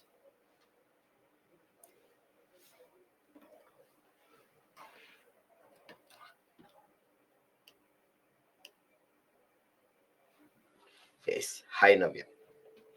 So, you're back with the Sri and others. Yes, friends. So before we go further, as we know, we discussed about ethics in international relationships. You should not end there. There may be further issues that may come. Actually, you should keep looking at it and remember the principles that you have studied. Analyze from both the perspective, and you should try to take the decision. According to that, you have to continue to apply your ethics for any new situation that may come across. Otherwise, any general doubts on the previous topic, or if you don't have a doubts, actually look at this topic and see, try to answer these questions or think about these questions in your mind. This corporate governance, first of all, corporate, ये corporate company क्या चीज होता है यार? अह, कोई corporate होना तो वो इन्फोसिस है, विप्रो है, आईबीएम है, वही corporate है क्या? ओके, कॉर्पोरेट हुआ तो भी वो कॉर्पोरेट गवर्नेंस क्या है? So what is corporate and what is corporate governance? And why ethics is required there? And even if it is required, we are all IAS officers or civil servants. Why are we studying this current affairs or the corporate governance we are studying? Okay, somehow we'll study. Can there be ethics in corporate companies also? Okay. What do they have to follow to maintain ethics in the corporate companies? Okay, is it that giving right promises, taking care of employees, doing best product to customers? Okay, okay, yeah. Oh, there is something called CSR. Oh, क्या होता है यार CSR? Oh, it is a corporate social responsibility. Oh, corporates also it has to do social responsibility. Oh, everybody is doing social responsibility, but still our society is like this only. What it might be? Think on this.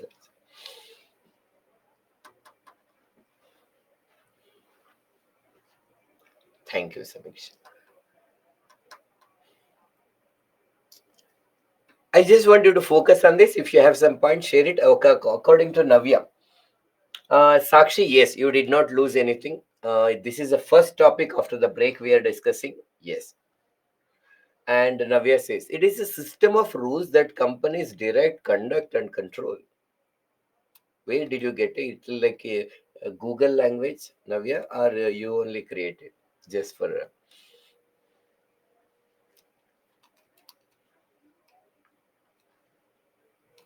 So, no, for what? I said both actually. Is it created by Google or by Navya?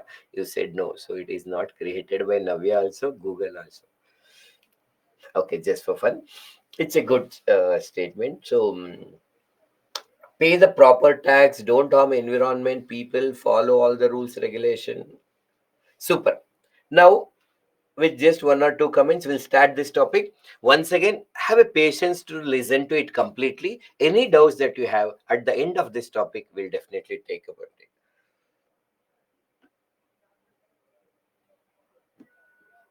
Oh, you heard from your college lecturer. Super. Now, yeah. So, which subject you have taken? Okay, ethical practices in the corporate culture. Mhm. Friends, okay, now listen to me. That's a good thing.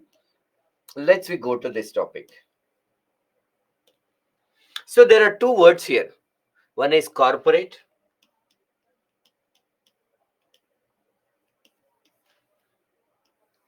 then there is something called governance.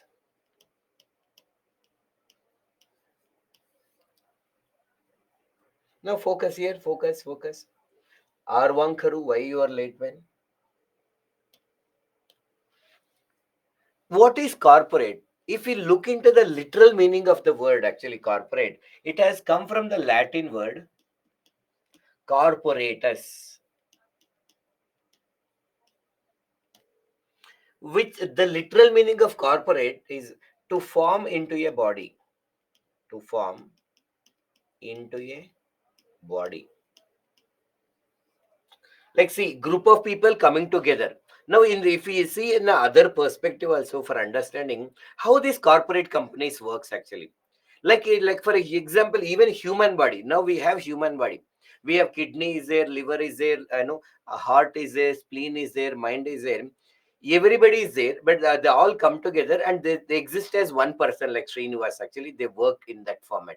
In the same way, here there are group of people who come together and they create this corporate company.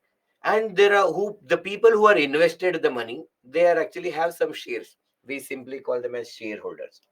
So in this corporate company, who are the owners of this company? Shareholders are the owners.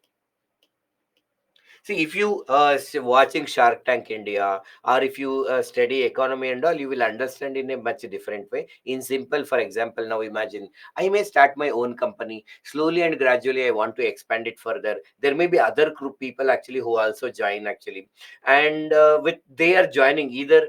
They may give their expertise, advisors actually, or they may contribute money. So for that, we share some part of profit with them. So they will become the owners actually. Slowly and gradually other people may also join, and when it started growing up so much, we want further expansion. We may list our company with actually we may start accepting the request from the people also. IPO, like initial public offer, after getting registration from the security exchange and board of India, SEBI. So now people can invest, common people also can invest their money in our company. So all these are called as shareholders. So a company like Infosys, Wipro, IBM, they can have lakhs of subscribers, lakh of shareholders. All are the owners of the company. If I have one share of Infosys, which is around 1,400 rupees or something, I am also a owner. But like me, there are lakh of other people who are owners are there. Now when owners are there in a normal company, what happens actually, if I'm a owner, I will take the decision, I have the complete ownership. But here in the corporate company, each shareholder has a limited ownership only. Limited ownership. Then who will take all the important decision? All the shareholders, and based on the number of shares they are having, they have decision making power, and they select somebody who is called as board of directors. BOD will be their board of directors, and with their CEO on the top, they will take an important decision. And the decisions which are taken by board of directors, they will implement this with the help of they have management and the employees actually. They implement the decisions. They take the decisions. And of course, while before we take a project actually, or reject a project, hire employee and all, some important decisions actually, shareholders also can participate. They can give their opinion and all. Sometimes you have a share, you will get a mail actually. So there is an important discussion, you can participate, know more about the company's growth and everything. So each shareholder in a corporate company has a limited ownership, and there is also a limited liability is there. Limited liability. Listen to this. Now, what is this? In normally, if I start my own company, suppose we are manufacturing some food products, some biscuits we are manufacturing, and now some people have consumed this and there is some health issues or something. And if it is because of the defect in our food products, then I may have to face legal consequences. Suppose I've taken loan actually for my own company, and if there is any loss or something, they may take away my property. If I'm unable to pay back, actually, they may take away my property. All this is called liability. The legal liabilities I have to face. If as a shareholder, my liability is also limited. Suppose I invested in some X company or Y company, like some 5,000, 10,000, I can invest. I invested. If something goes wrong, I no need to face any legal consequences. They don't take away my property. Though I am a owner, there is no liability. Maximum what can happen, the money I invested can go away. That can become zero in the rarest of rare cases. So liability is also limited. Now another thing, it has an another feature. In generally continuity of existence. It has an another feature which is called as continuity of existence.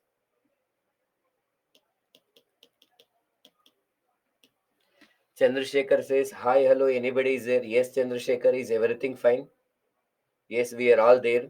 Other people are also there. Is everything fine, Chandrasekhar ji? He's asking, hi, hello, anybody is there? Yes, I am. Can you see? Okay, let's be back to this. Okay, so it has a continuity of existence. What does it mean? Suppose now it is a private company that we started. After me, I then, for example, other next generation, they may not continue, may or may not continue. But in generally, what happens? Suppose shareholders are there. Okay, they are the people who invested. They selected board of director. Now these shareholders, the owner, now I am the owner. Suppose I don't want to continue to hold this company, what I can do, Securities and Exchange Board of India is there. You now, earlier offline, now we can, I can sell this share and other people will buy nowadays, in Paytm, for and others. So Angel company and Grow company, so many apps are there also you can buy and sell the share. Now I can, if I don't want to have, suppose Infosys, Wipro, IBM, actually LIC shares and all, I can sell, somebody will buy. So owners will change.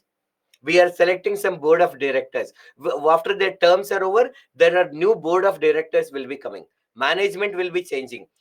Employees also change actually. Suppliers will change. But everybody may change. Company will continue to exist. Like Narayan Murthy and others may founded Infosys. Now Narayan Murthy may come out of Infosys completely, but still the Infosys will continue.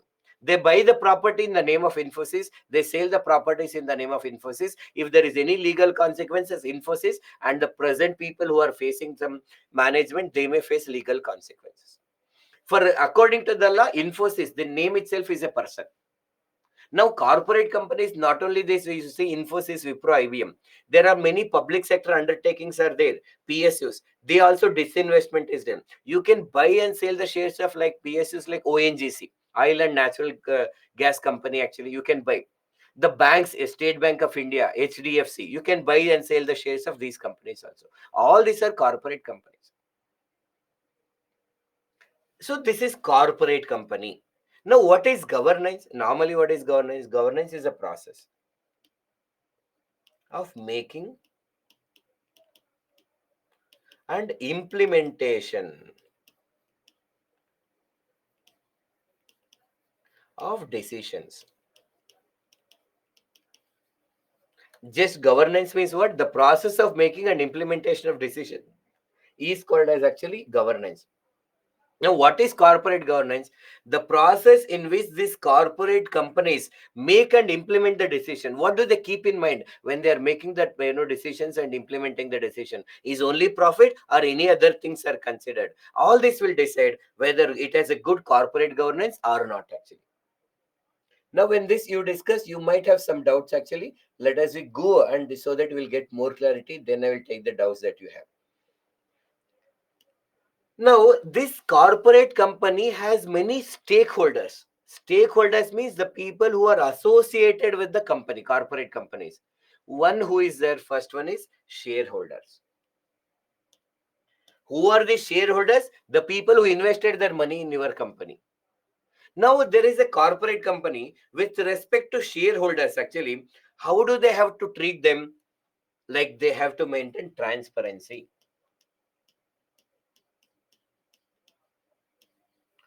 That whatever this board of directors and other people taking decision, whether we are in a profit or loss, what projects we are planning to buy in the future, what is our future projection, whether we get profit or loss, actually every information they should share. If you are again following the newspapers and all, once in a 3 months usually these companies come up with their data. Actually they will give a details about all, how much we are in profit, how much we are in loss, what is our future projection, what decisions we are taking, why we are taking decisions. So much of data is there. There are thousands of companies in India and all of them releases data, and those people who are invested, they will keep on tracking that actually. So they have to maintain transparency. They should encourage, corporate companies should encourage the participation, encourage the participation encourage the participation of shareholders in the decision making. They encourage, for example, again, you are buying the shares of Infosys, IBM and all. They send a mail, you can join the meeting actually, you can see what is happening in their management, what decision. You can also give your opinion with yes or no, or options. Some options will be there, you can take that. So they usually encourage. That is how corporate companies should be with shareholders. Now, employees, the employees are helping these corporate companies to achieve its dreams, right? They're also important part. Now, how corporate companies should respond to this? Think in your mind, actually, just analyze. All those points can be said in actually few words, actually. That is called healthy work culture. Recall work culture, healthy work culture. So they should create an healthy work culture where it is an environment where the employees enjoy the job they do. They have an emotional commitment towards the organization. They follow the rules and regulation voluntarily. They maintain a cordial relationship. In order to do that, there are so many steps and everything is required that they have to take.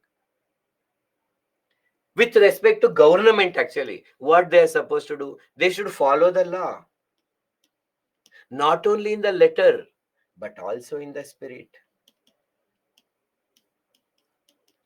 Now Vivek will ask, sir, what is spirit? I will know Sprite, actually I will drink, but what is the spirit? So letter means the whatever that is mentioned actually in the letter. Spirit means the intention behind that, objective behind that. We discussed once in ethical dilemma, recall Chandrasekhar, Vivek and others. And paying taxes clearly, properly. This is how corporate companies should deal with government. And customers, they are buying the products, services and everything. How they should treat these people? Okay, think. Ha. First thing, quality products should be given to them. They should make sure that these products are safe, safety, and reliable advertisement. Reliable advertisement. Whatever you are claiming that these are the benefits of these products or services, it should be truth. You just use this perfume and all the girls will follow you, and you where actually nobody is coming. So, and you should take feedback from them. See what is their expectation and try to match with their expectation. No, Vivek, you didn't ask. I'm just saying you might ask. No. It is my hallucination. I can see before only what might Vivek can ask actually. Okay, back to this. So, with respect to competitors, for example, Uber, Ola, Flipkart, Zomato, and everything, these companies are there. I should not expect that. Like I will create a bad image about my competitor and I will grow. No, I will use my innovative methods of services, better technologies, and all. So, healthy competition should be there.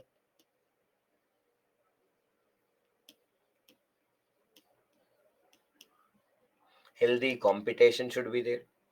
With respect to society, you should follow CSR, that is corporate social responsibility. What is CSR? You will learn in soon, actually, in few slides we are going to discuss. And with respect to environment, how they should work actually with respect to environment.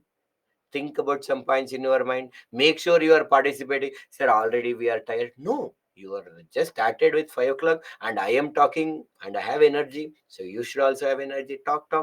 With respect to environment, what they should do? Ha. All these points can be put it under green practices. Like maybe encouraging you installing solar panels, encouraging them to use e-vehicles. Like you have a big campus, suppose you are allowing the bicycle to be used, you are replacing plastic with other environment friendly products wherever possible. All this mindset change, behavioral changes, technological changes, that is all can be called as green practices. If a company can follow all of this, then it is called what? Ethical corporate governance.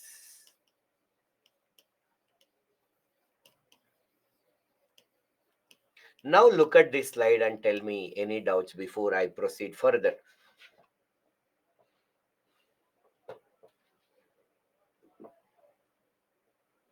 I forgot to refresh and you got the class, Chandrasekhar, it seems. Okay, finally you got no. I asked you also, Chandrasekhar, is everything fine? Okay, so work life balance, work from home. Okay.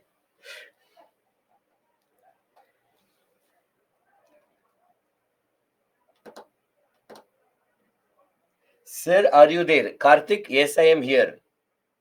Can you see me? Can you hear me?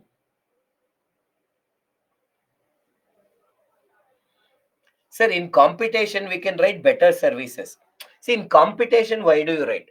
With respect to competitors, how we are writing. Like suppose I say Zomato, what is the competition is Swiggy. With respect to Swiggy, how as a Zomato should behave? Healthy competition. That means I don't create a bad image and all those things. I provide better services to the people, so we compete well. That all comes under the healthy competition. Arti says, sir, society, with respect to society, I have written CSR. That means corporate social responsibility. What is that will be discussed in the next slides. That is yet to be paid, that is pending. We will be coming there actually. Is CSR? I will come, Vivek. I know you will ask actually. So CSR is there in the next slide. It is there coming. Oh, wait. It is there only. I will just move after this slide is over. I will be going to CSR.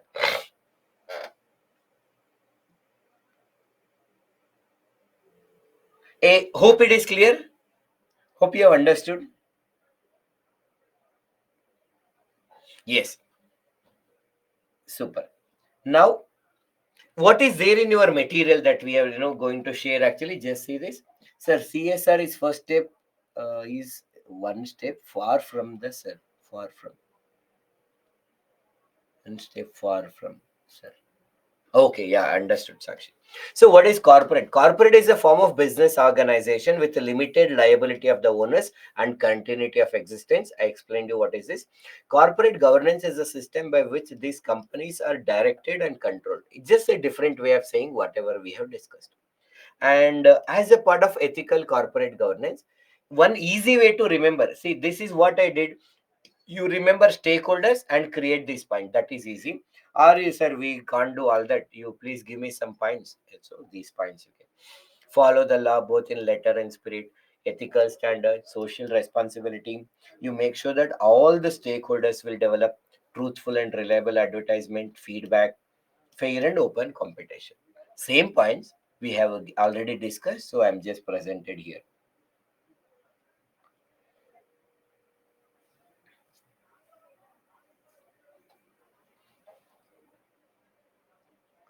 Now, so corporate social free or fair? It can be both free. Like we say, um, we are not restricting when we say there's a fair competition is also there, free competition also can be there. The one we say free competition, there we are not monopolizing. Okay, it's actually when I see this, actually fair is a better word.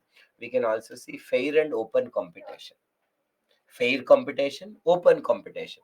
When we say again open, sometimes you use the word free competition. Like monopoly is not there. I'm not controlling everything. There is a freedom for other people to also to reach my level and the better level.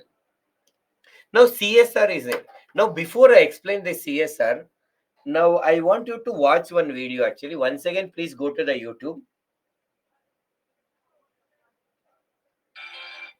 and type these words in your YouTube. One is the road to school. The road to school.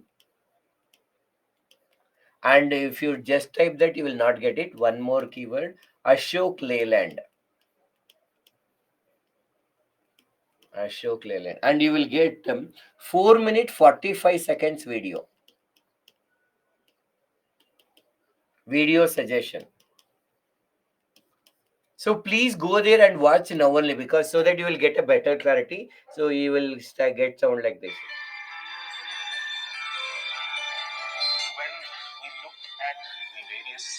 Okay, you only watch and then I'll please watch that. Okay, 446 if it is there. Okay, in my YouTube it is showing 445 only. Okay.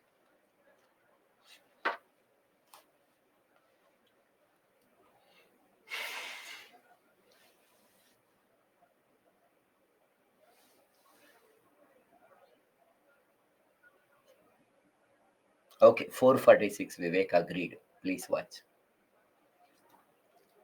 Make 446. Happy?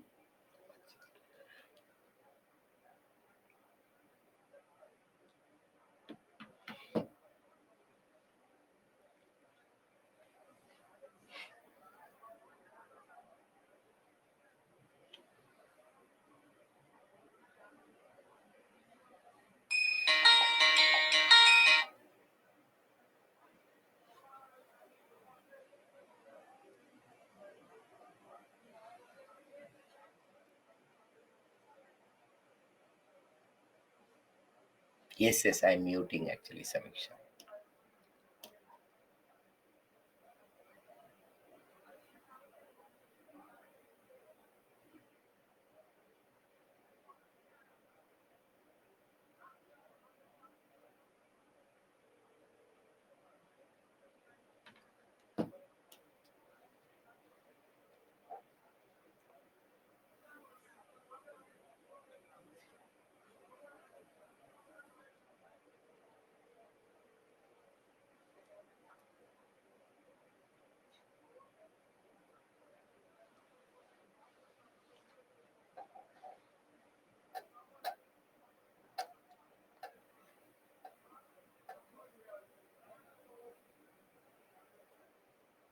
Okay, Vikram.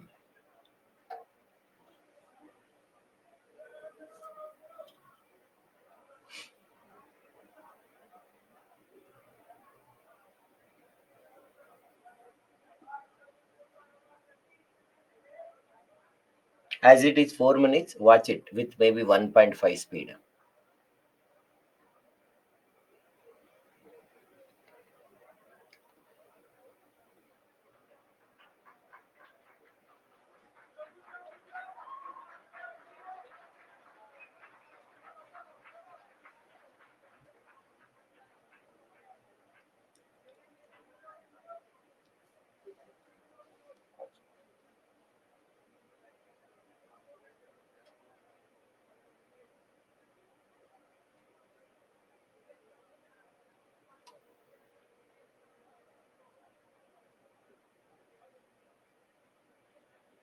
So you can share your learnings while watching or after watching the video.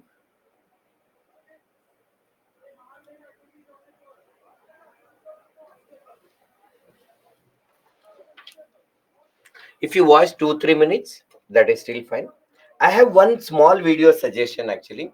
If you just go to Infosys Foundation, you go to YouTube and type this Infosys Foundation and CSR. If you type this, you will get one video of actually 1 minute 37 seconds. Okay, so 1 minute 37 seconds video will be there. So please watch that actually. You will get this, music like this actually. Just 1 minute 30 seconds. Please watch this actually, and that's all. Only two videos.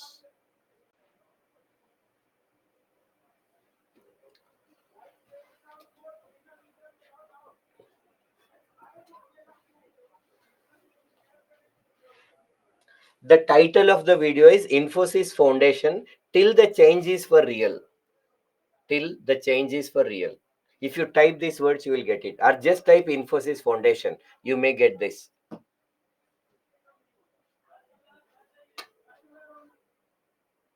मिल गए okay तहसीन को मिल गए ये video good Navya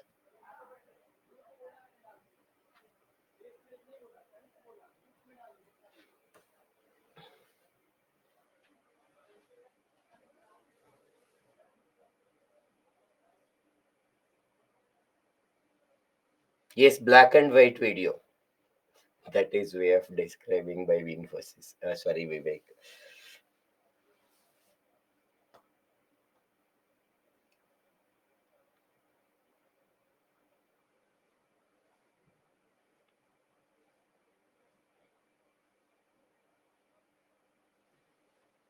Yes Sakshi, it's an inspiration video.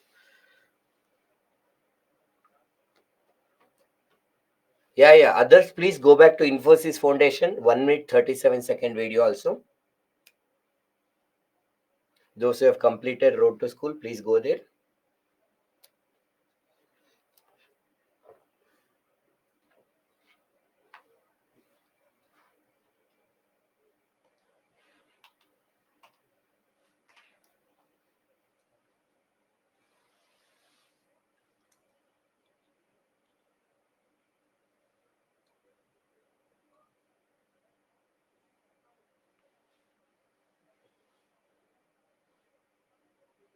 Okay, super. Now, if somebody has not watched also, please keep it under watch list actually. Please watch it today only, okay?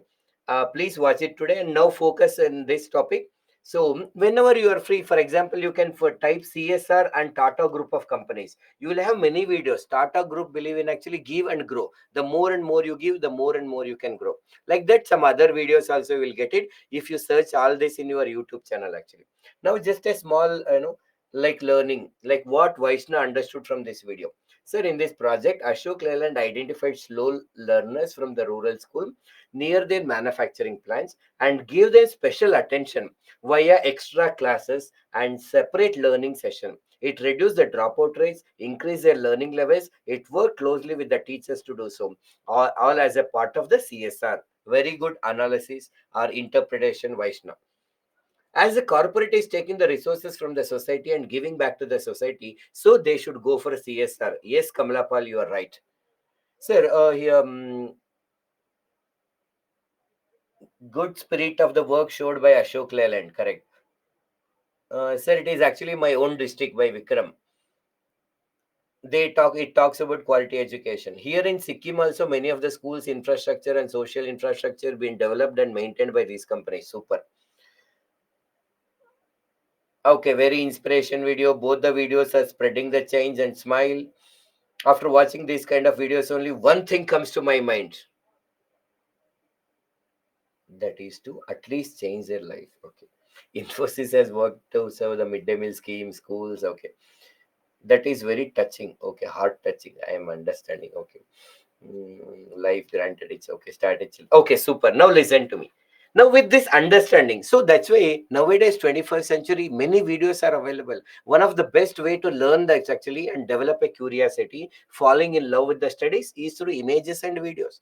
Suppose you are studying about eutrophication, you biotouch something. But okay, now this is eutrophication, biomagnification, bioaccumulation. Can there be videos related to that? Okay, first go to Google Images. Watch images. Okay, this is how it looks actually. Okay, eutrophication. Okay, it looks. And go to YouTube. Search. No, you may get it. You will get more clarity. I want to complete fast. No, that will not work. Spend some time on studies, friend. All this process actually 15 days. Why we want you to watch now only and then learn actually, so that you are okay. Many times we study CSR, CSR, CSR, but how it is actually working? We may study RTA, RTA, many benefits, but you see that Sauda gave her actually video. Oh, there is really that is working. Whatever we study in ethics, or in fact, it is applicable to all GS paper. It is not at all disconnected from the society. It is there in the society. Try to apply for RTA online once and have some curious question and try to find the answer. You feel happy. You have so many questions or try and go to some villages and see, talk to the sarpanch or panchayats, and when gram sabha meeting comes actually, or your parents are in their village, see whether gram sabha meeting happening, try to attend one day, see how that gram sabha works actually and works. Just observe, don't interfere actually. As an outsider, observe, then only we'll get. If we interfere, if we do not know the reality, if something is happening, just observe first, know now. If somebody is having issue, one day take them to the police station and see how the police station works. And in Ashok Leyland also, you see they take them to the police stations and all. That's how the real education should be. Okay, now let us be back to this. In our village, Gram Sabha doesn't even happen. In some other village, it may happen. No, if we educate poor community people, it helps to remove the poverty. Now you are keeping your knowledge in the mind. Try to read this slide.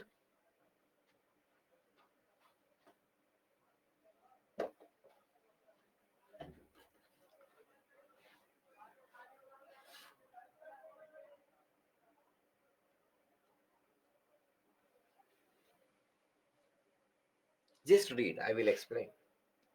Vivek, you have doubt? No, I know. I will explain.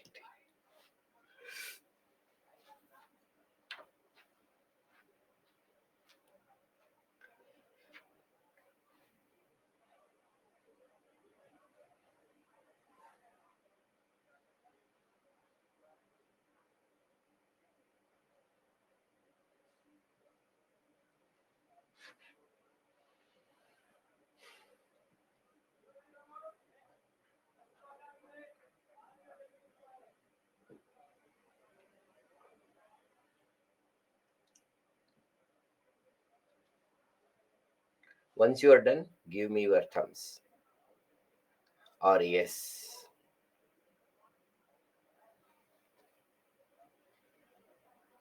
Okay. Now listen to me. Yes, thank you. So, corporate social responsibility. What is corporate social responsibility? It is a business's contribution to the social development. And why they have to do? You may ask. So, that is why. See, now society has to develop. It is not only Modi will do something. Our Honorable Prime Minister Narendra Modi ji. So, it is government should do, NGOs. We have seen some NGOs actually. NGOs should do, IAS, IPS officers should work actually. So common people should work, media should work actually, and even corporate companies are also very important part of our country.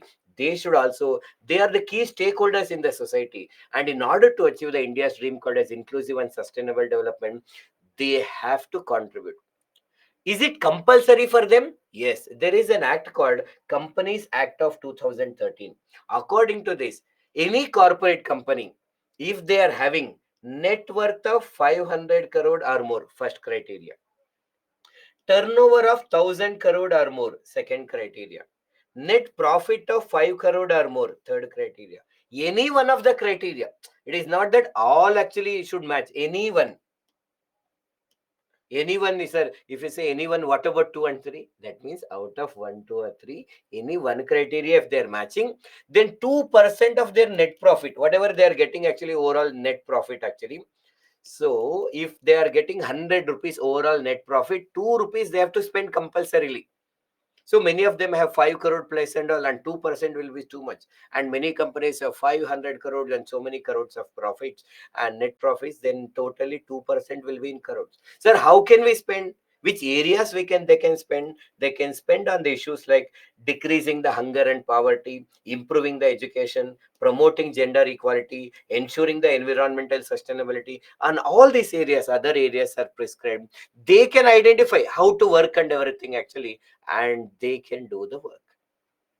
Earlier, when companies were introduced, actually, some corporate companies are was asking actually, sir, if you want to do, we will only do. But why are you forcing us to do this actually? We don't want to do. But later we come to know that this car by doing CSR has more benefit to the corporate companies only. Are what benefit we get it by doing CSR? That benefits society, but companies we are not getting benefit. No, they will have also have more benefits. How? See this slide. Go through this slide. Reliance doing such things? Yes, they are. There are. So after the class, type Reliance CSR. You will find out.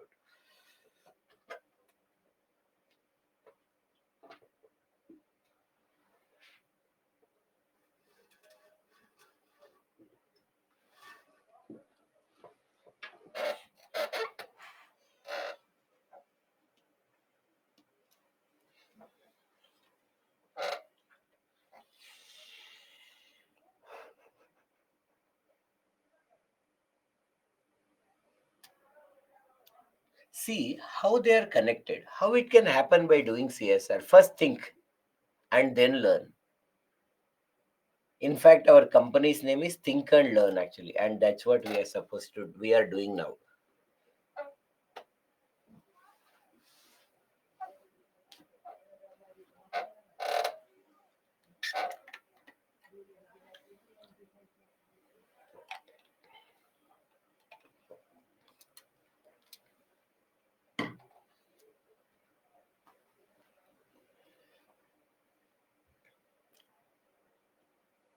CSR point with respect to EduTech. Even after this, you are getting this doubt, man. CSR is about corporate social responsibility. It is not only related to educational technology, it can work in all the other areas also. No, I said.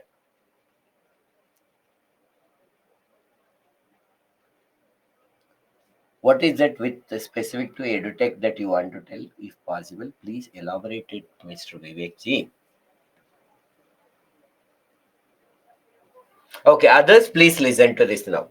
Now, when the companies invest in the CSR, first thing, it can build healthy work culture. We discussed something called actually healthy work culture. No, healthy work culture will be created. So healthy work culture. Now, if you see the Ashok Leyland video, many employees who are working that, they are so happy to be a part of that. Normally, what happens when we are working in these companies, corporate companies, we feel guilty somewhat. Array, we are earning lakhs of rupees actually. Monday to Friday, we work so hard. 2 days we'll get some time day to actually spend time with family, but we are not contributing anything to the society. That too, we are working for foreign companies many times actually. They are investing and all. Are we really good citizen? They might have some time, but when they know that the company in which they are working is actually contributing, helping to the people of India, they feel proud. They develop a self-respect, and that increases their emotional commitment towards the company, and their productivity improves. That is a company's culture. The way of life of the people will be different. Now, I like the if I'm working in any of these companies that we showed, Infosys, Ashok Leyland, to example, or Tata, we feel that array, I am a part of this company, and our company is doing the CSR. We feel more happy to be a part of this company. And when we know that customers, suppose Tata products are there, many companies are there, Tata product, even Tata salt is also there. When you want to buy other salt, we may think actually, this Tata group of companies actually, they are doing so many services. Why can't we give preference to Tata group of companies only? So the customers develop more and more loyalty. When you do more and more CSR, actually, what is happening? It will lead to a media coverage also. The media coverage. So, like for example, social media. I watched this video. I suggested for you. You may suggest other people. So they know. Okay, there is Ashok Leyland. There actually these are the products they produce, and this is the CSR they are doing. When they want to buy products, they give preference to them. Many companies spend crores of rupees in advertising. When you do the CSR, the media coverage will happen.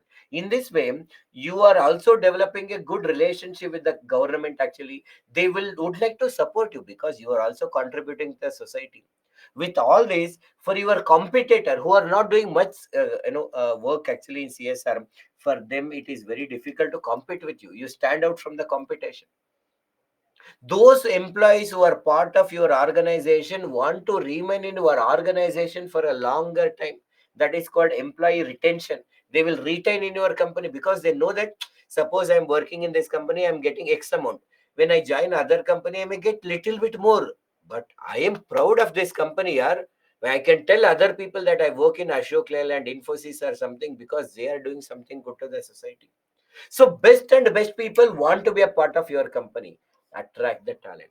So all of this will make sure that corporate companies are profitable and they are sustainable. They because employees are ready to work, customers are ready to buy, it will profitable. Investors are ready to invest, it will be sustainable also. It will continue to grow. So these are the benefits of investing in CSR. Are we clear?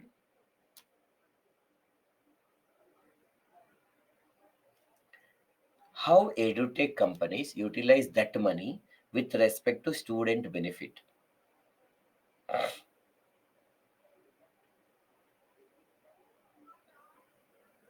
See, if CS or anybody want to do that, now for example, there are top companies, they provide the education in the form of tablet, very good animated videos and all. That as a part of CSR, we can give it to government school students also. They will also learn through that videos. Their level of understanding may improve, provided that is in the regional language also, along with English. They should be, I always feel that actually, at least till 10th class, the medium of there is many times doubt whether we should teach them in the regional language or English. I personally feel that every topic we should teach in both the languages. Like in mother tongue we connect well, at the same time we are learning English also. Now it if both medium is possible, a teacher should know the both the languages he or she should teach. So the one side you are learning a new language, and you are also understanding the getting more clarity through your own mother language also. Like in Karnataka, it should be in Kannada and English. In Kerala, Malayalam and English. In Telugu states, Telugu and English. Hindi and English, wherever it is required. Marathi, English. That is not difficult actually, and as long as teacher is proficient in both the languages. There is no debate. Some people say whether online, offline. It should be a combination of both. Whether we should show the videos in offline class only, show the videos actually and explain. So you are taking the best of technology and using the offline also. That is why you had to have a fight. Tradition, modern, people fight. Take the best of tradition, adopt the best of modern. No, most of the time it works. Okay, let's we go for. Yes, even Byju's does the CSR. We have actually tied up with Andhra Pradesh government, and even government actually sponsored this actually. So they have given a tablet programs actually to the many government school students also.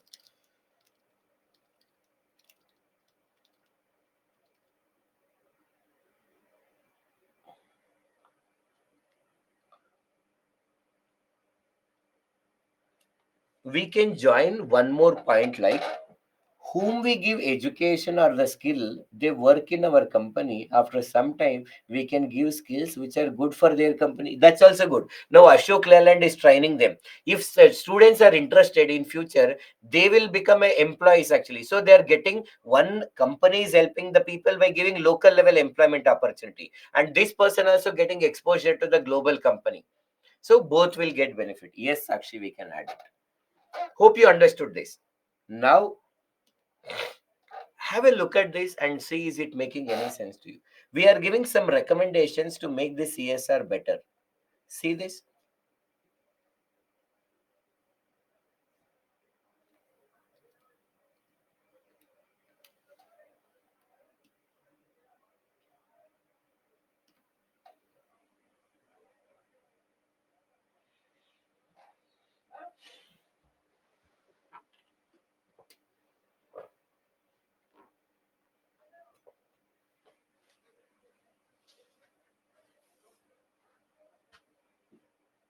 Okay. There. Hello, hello, hello. Okay. Hello. Yes, it is there. Yes, okay, it is there. What is our way forward? Sir, is CSR compulsory for all companies? Now, students, one of our students want to know, sir, is CSR compulsory for all companies? By mistake, anybody else know the answer for this question? So I think Arvankaru, either you are not present in the class or you are not focusing, but still I will answer. Don't worry. So yes. So here see this Arvankaru. Yes, of you are correct. So according to this act, any company which is either having net worth of this amount, turnover of this amount, net profit of this, then it is compulsory for this company to spend the 2% of their net profit, and that's actually point is relevant here. So now but many other companies are not falling under. What is our suggestion is there are many companies who do not fall under within the. Now that answer to this is also there in this statement actually.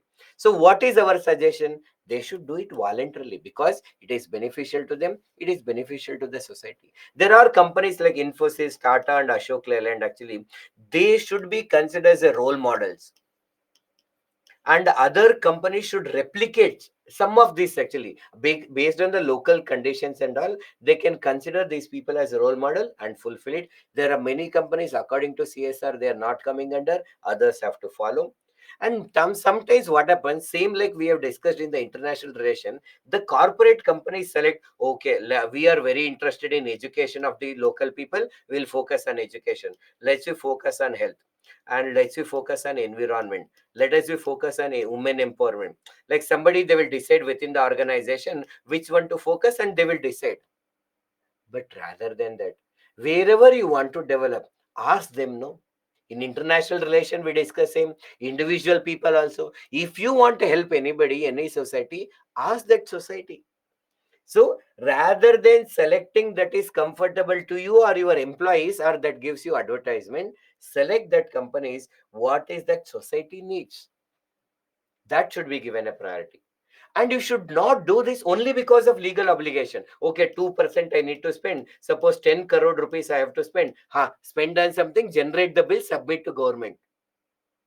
You should not do it just for the sake of doing. I have to. For example, now I'm teacher. I have to take class 5 to 8:30. Take and go. No, right? I should also do it with intention. With the intention that children should understand, students should understand. In the same way, you should have ethical concern that Society should benefit. You are not just doing the legal obligation. You should have this mindset that society should really benefit from that. Society should benefit from this. That is a concern that you should have, ethical concern, understand them and do whatever is required actually for them, not just spending the money, generating bills, submitting the government.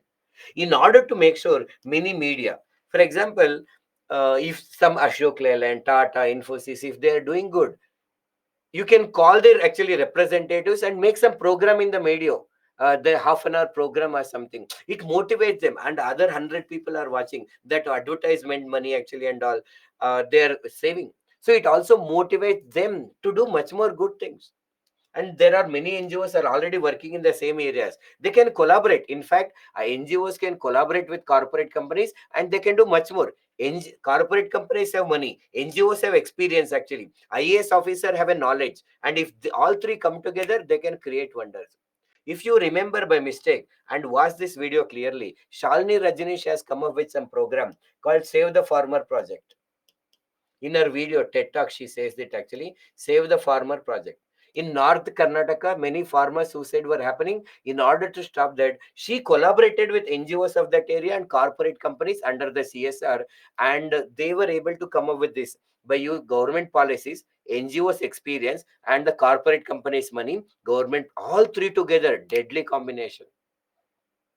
So we are able to identify the cropping pattern, soil condition, guide the farmer what crop to be grown. Actually, they were able to grow and their income increased 10 times. So it is possible. So this is what name of the officer, Shalini Rajneesh. She'll talk about many initiation. If you see, listen to it clearly. Towards the end, she will also talk about Save the Farmer project in the northern Karnataka. Are we clear about this?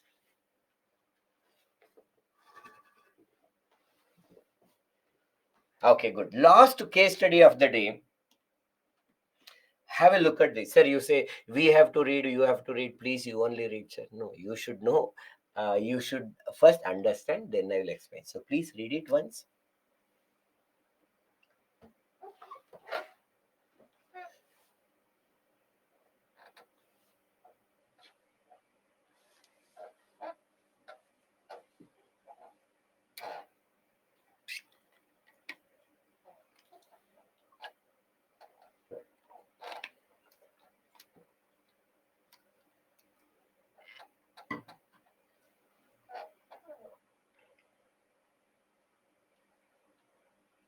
Read this and understand this.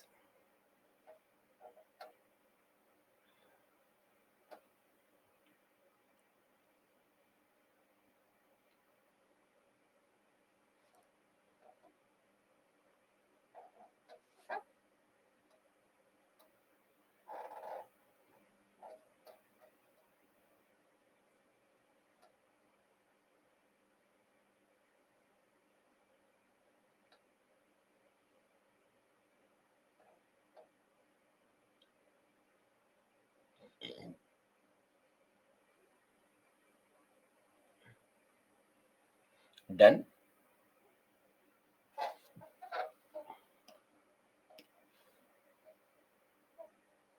Okay.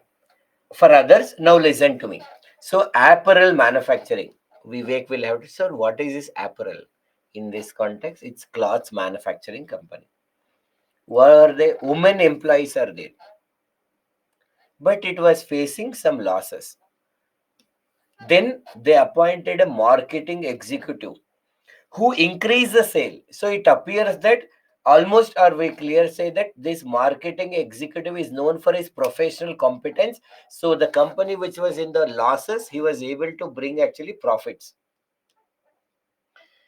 However, some unconfirmed reports started coming about his indulgence in the sexual harassment. So he is known for professional competence, but there are doubts about his ethical competence.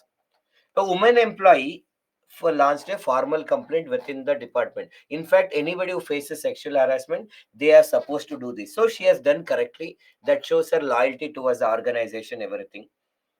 But companies show indifference. That means did not take any action. They thought, "Arey, already we are facing losses. This marketing executive come and we are in a better situation. These girls are creating nonsense for us problem. Yeah, just keep it quiet." She come with complaint. Ha, put it in dustbin. They thought that she will keep it quiet. But what she did? She went to the police station and filed FIR. So what? Read this.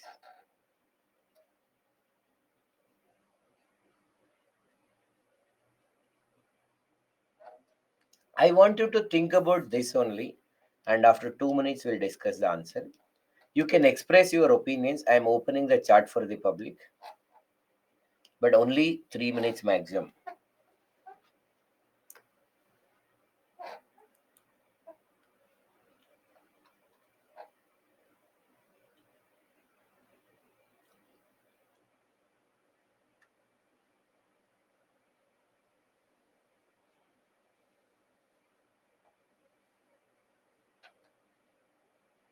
Read the question, Divya. What is being expected in that question?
If you can comment, comment. Otherwise, but please think, others are commenting. Sir will not see the every comment. I will keep quiet. No, it is you have to analyze, think about it, understand, then listen to me.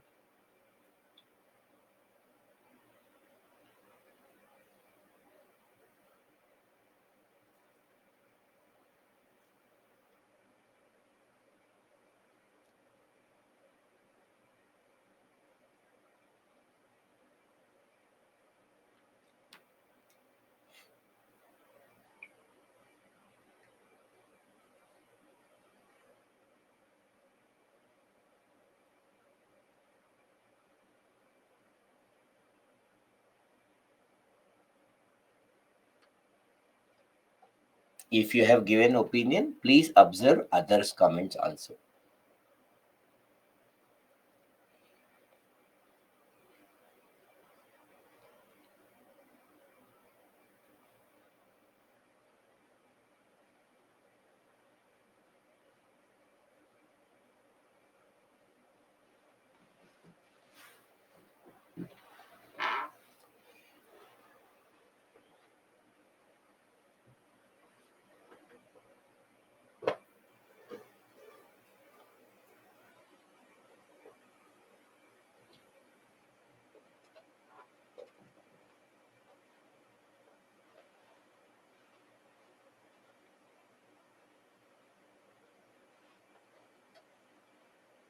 Last few seconds.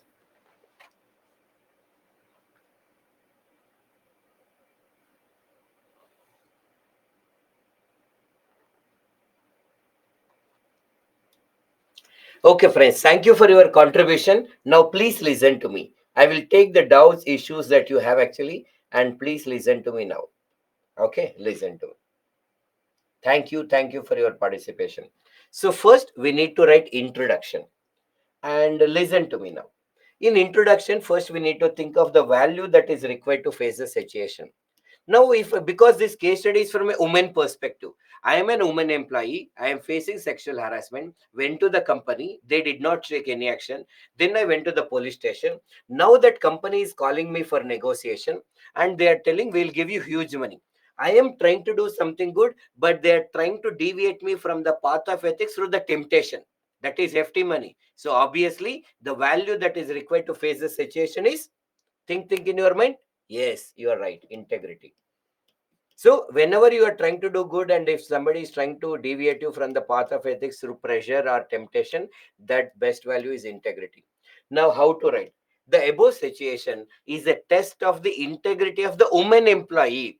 In no case they are not giving you are that woman employee. They kept that her separately. So what I'll write? Myself, no. The above situation is a test of the integrity of the woman employee. Integrity is the following ethics in our life, or following the ethics in the life without getting influenced by the temptation and not getting succumbed to the pressure.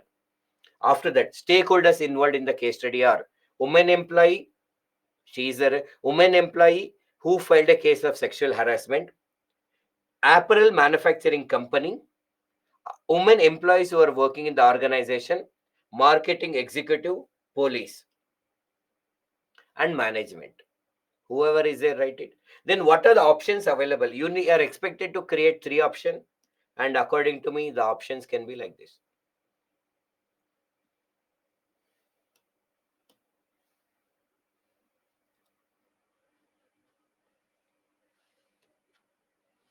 Options, these are options. See, so first one is accept the offer and take back the complaint. This is one option. They're ready to pay the money, so take the money, enjoy your life, and take back the complaint also. First one. But accept the offer with certain condition. The condition is they have to establish ICC and start doing the investigation, or remove that person from the company, or transfer her to the some other place. You can put any condition. The third one is reject the offer and continue with the case. You need to analyze it actually. See, after the what happens if I follow the option A, B, C, I need to analyze. You, that is, you on your own, you should try. So definitely this option is wrong, but you should say why it is wrong. What are the plus and minus, and tell why it is wrong. Now see, it may appears good, accept the offer with certain condition, but it is still wrong, because suppose I may say, now I will take back the complaint, but you should do the investigation and take appropriate action on marketing executive. They say yes, I will take back the complaint. Now they may fire me also later with some other issue, or they may not take any action on marketing executive. Then if I go once again to the police station, they think that, array, you come, take back complaint, go. It decreases the seriousness of the issue from the police. That is why I personally feel this is also not right option. So then what is the suggestion that I would like to give her? Read this on your own for a few seconds.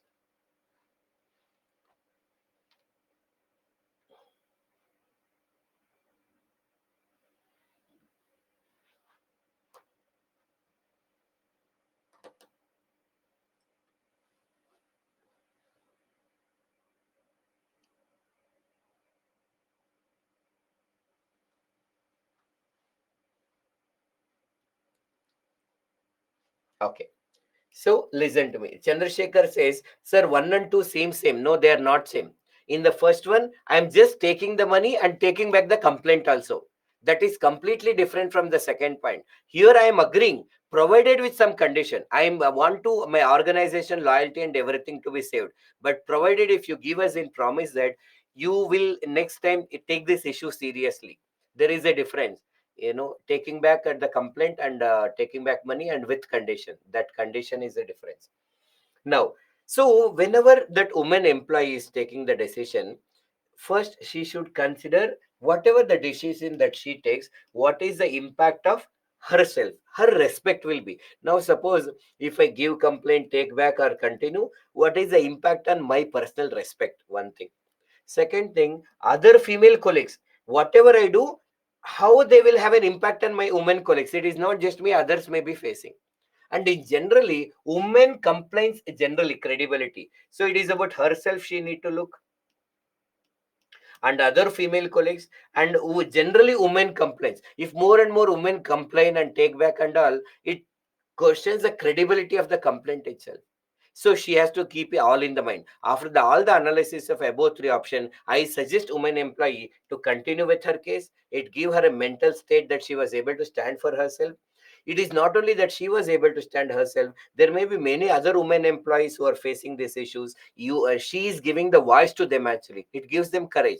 If you remember Me Too movement, one girl came and expressed her issues, and it motivated other people to join that issues, and it brings the self satisfaction to her, also increases her confidence and inner strength.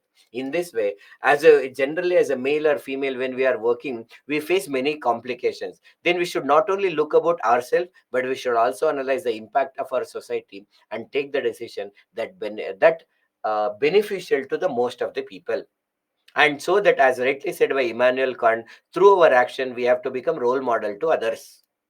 That is your conclusion. Now, any doubts, issues, or concerns about this question? Sakshi wants to know what is Me Too. After the class, note down this, type it in YouTube. You will get, in fact, that's a very good actually. You learn a lot of things about sexual harassment against the woman and many more videos also. For now, keep it as a pending. In simple, some women may experience a sexual harassment in their childhood, in cinema industry or something. She came and expressed, others joined. Even I also faced, and then it went on. Sir, in third also, after proceeding, is there is a possibility that they will may fire her. What about her job security? Yes, Karthik. In third case, if I continue with the case, I say maybe fire.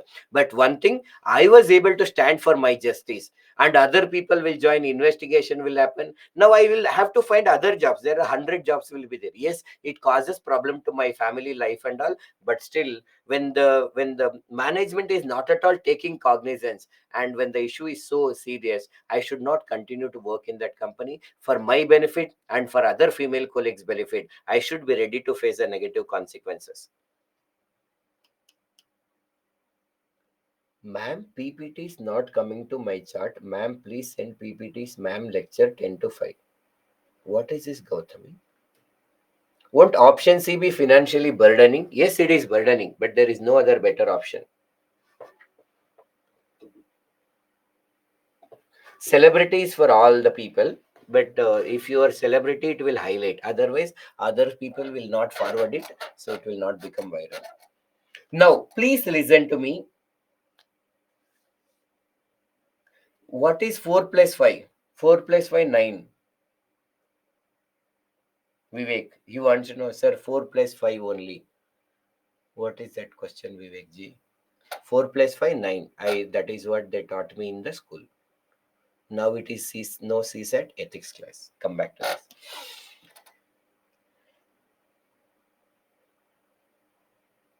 Point number 4 and 5, you want to know what is 1, 2, 3, 4, 5. So when she followed the third option, because she was able to continue with her case, it is there may be other women employees who are facing the problem. No, they will also get motivated to come out and complain against that marketing executive. That is the fourth point. And by doing this, it gives her satisfaction. Many times what happens, I know problem is happening, but I am afraid to face the consequences. We feel guilt for ourselves, but when you done that, yes, I was facing injustice, I was able to fight against it. That gives me the confidence and inner strength, so that feel more confident about my life.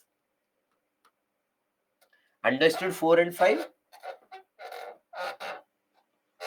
He has given 4 plus 5 only. So I thought, okay. Now please listen to me. All the possible doubts that you have might be covered here. After that, if you have actually any other doubts, I will take the points from you.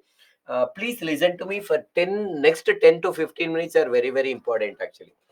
Sir, but in the real life, people and corporate tend to avoid such female employees, those who are active in choosing the morally courageous decision. Correct, Devya, but we have no other option. We have to fight it. We as a human beings. Okay, please listen to. So this is about syllabus. I will tell you what is the exact syllabus of UPSC. If you want to prepare for UPSC mains, actually 1, 2, 3, 4, first thing what you have to do is actually you need to understand the syllabus in a very simple way. But it's very unfortunate that I was talking to a person, some days before, and she was saying, "Sir, I have been preparing from the last 4, 5 years, sir, actually, but I am not able to clear the prelims. Please give me some tips. I want to clear." Okay. Have you gone through the paper 1, 2, 3, 4? Made notes? Yes, yes, sir, I made. So show me your notes and actually like money laundering. She had made a 5-page notes actually, which looks so beautiful. 5 pages detailed notes are there. Okay, now keep that money laundering notes aside. Explain to me now. Suppose I'm a common person. I don't know what is money laundering. You explain to me. She was not able to do. Then I told her, at least write 10. You don't know how to tell. Write without seeing that notes. And wait, sir, I want to revision one day before. Then only I can write. No, that means we have not understood. If we really understand, we may not remember every point, but a general idea about it, we should be able to tell to a common person. So first criteria, every word that is mentioned in the syllabus, you should understand simple words. How do you know whether you understood or not? A 10th class student should be able to understand when you explain to them that concept, or at least one who is graduated, or you should be able to write in your own words actually at least some points on that. This is the first topic. And those who attended our ethics classes from the day one till today, I think if you are practiced whatever the videos we said and gone through our class, this is clear. Once you made actually the no syllabus, then once you have understood the syllabus, you should solve the previous year questions from 2013 to 2020-23. For our Baiju students actually, in the tablet that you are having, me along with another topper actually, we have covered all the questions that was asked from the 2013 till 2022. We have covered. Please go through those questions. Now it is not that you copy paste those answers. Take the question, write your own answer, then listen to our explanation so that you will get better clarity. Along with our class, is there is only class notes enough? Along with that, at least you should have one reference book or one reference source you should have. First preference, I may be biased, you should just go through Ethics and Essay by Sri. If you see, all the topics which are mentioned in the syllabus are there here. Ethics and Essay by Sri. If you just go to this blog, you have every content. Otherwise, if you do, this is first option. Second option is buy this book called DK Balaji. If you just type a DK Balaji ethics book, you will get it. Sir, I have Subbarao sir. Actually, shall I read? Read, don't read from first page to last page. From as a reference book, you read. Sir, I have got lexicon. Shall I read? Sir, I have the A Institute material, B Institute material, C Institute material. If you want, you can read any book. That is fine. But my preferences are this. And then you should make notes. How to make notes?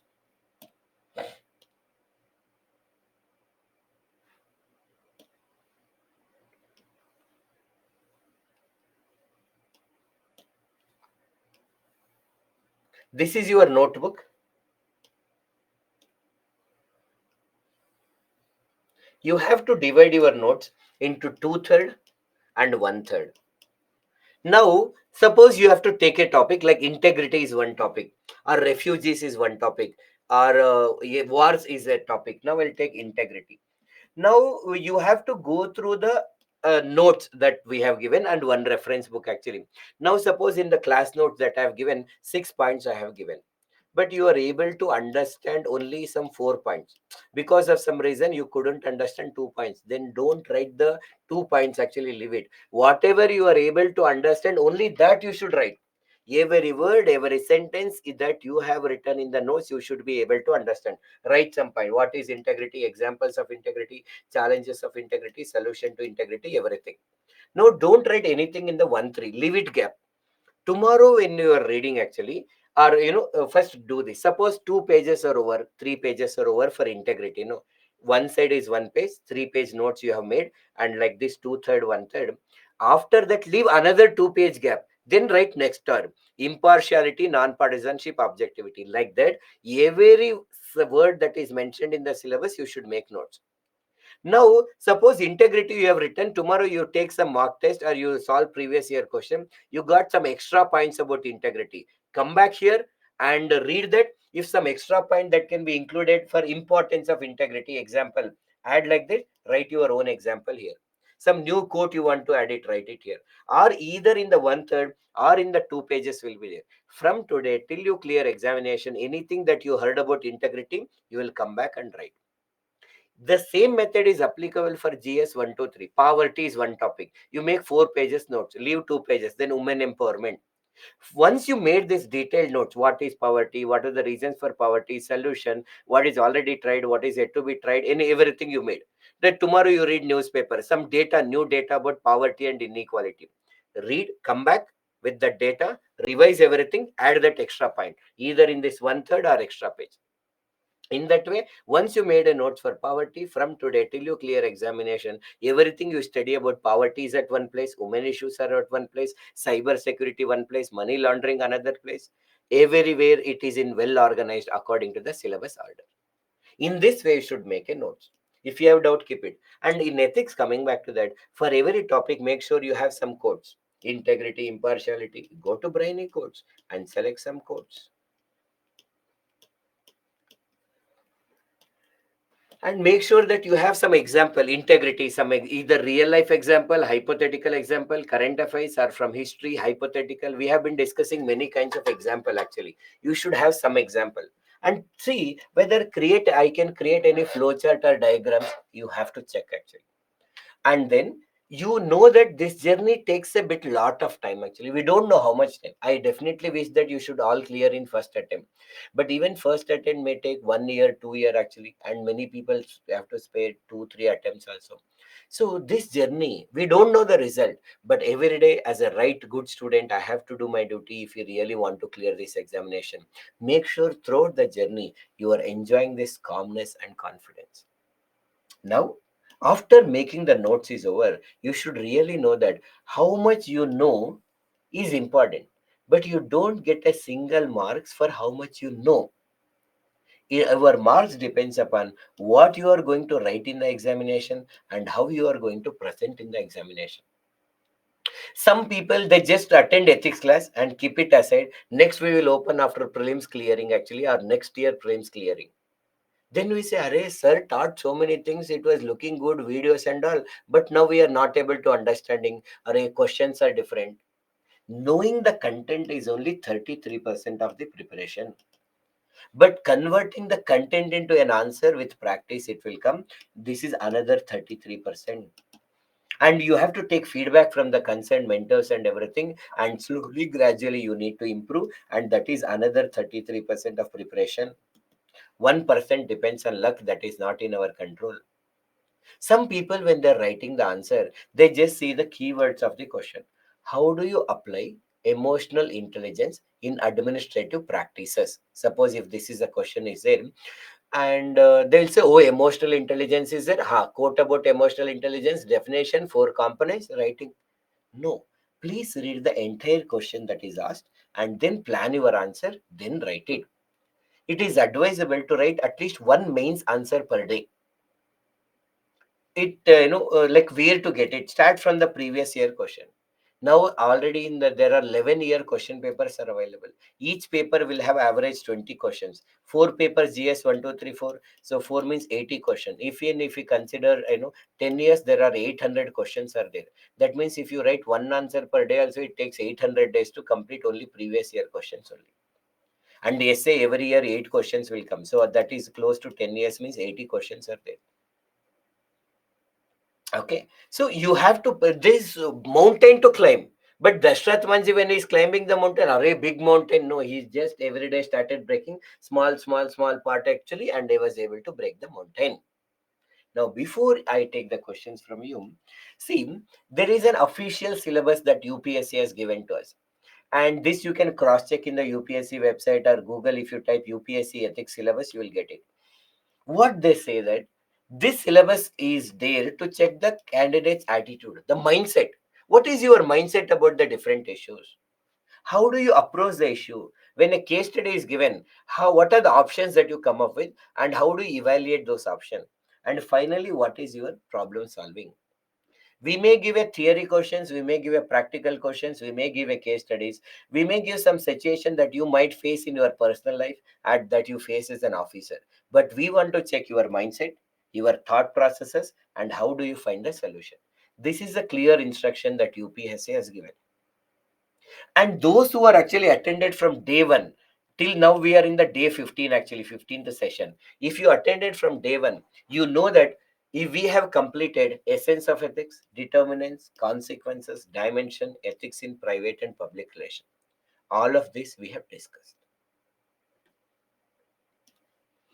And we discussed actually is there is a chapter called human values. We did not specifically discuss as an heading or something. It says lessons from the lives and teachers of great leaders, reformers, administrator.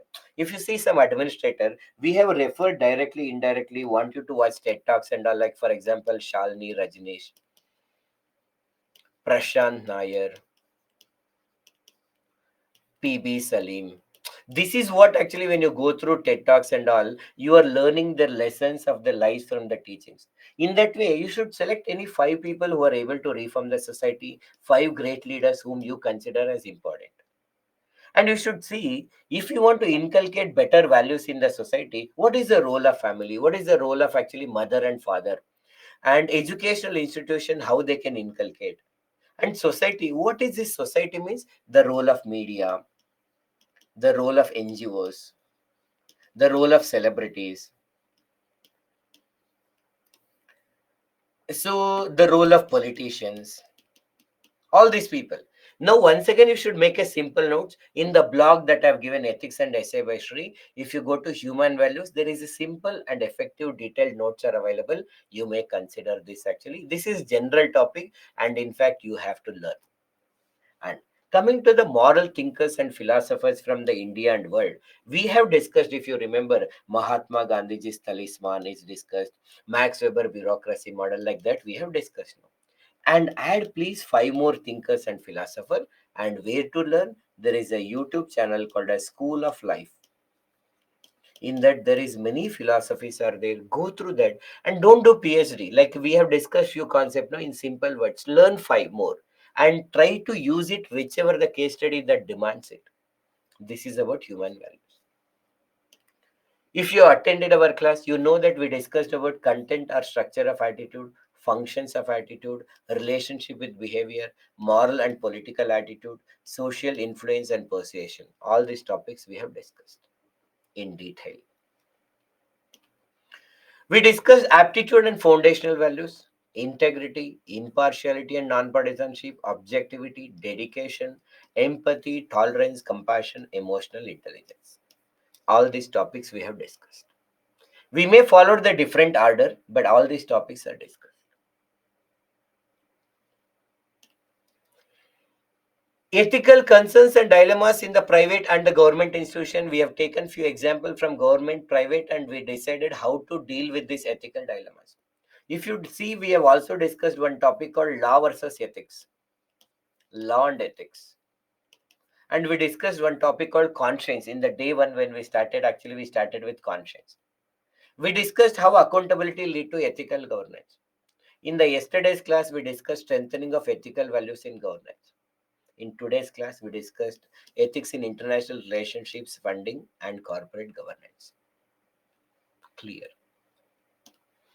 We discussed what is public service with the social contract theory and other concepts. We discussed philosophical basis of governance.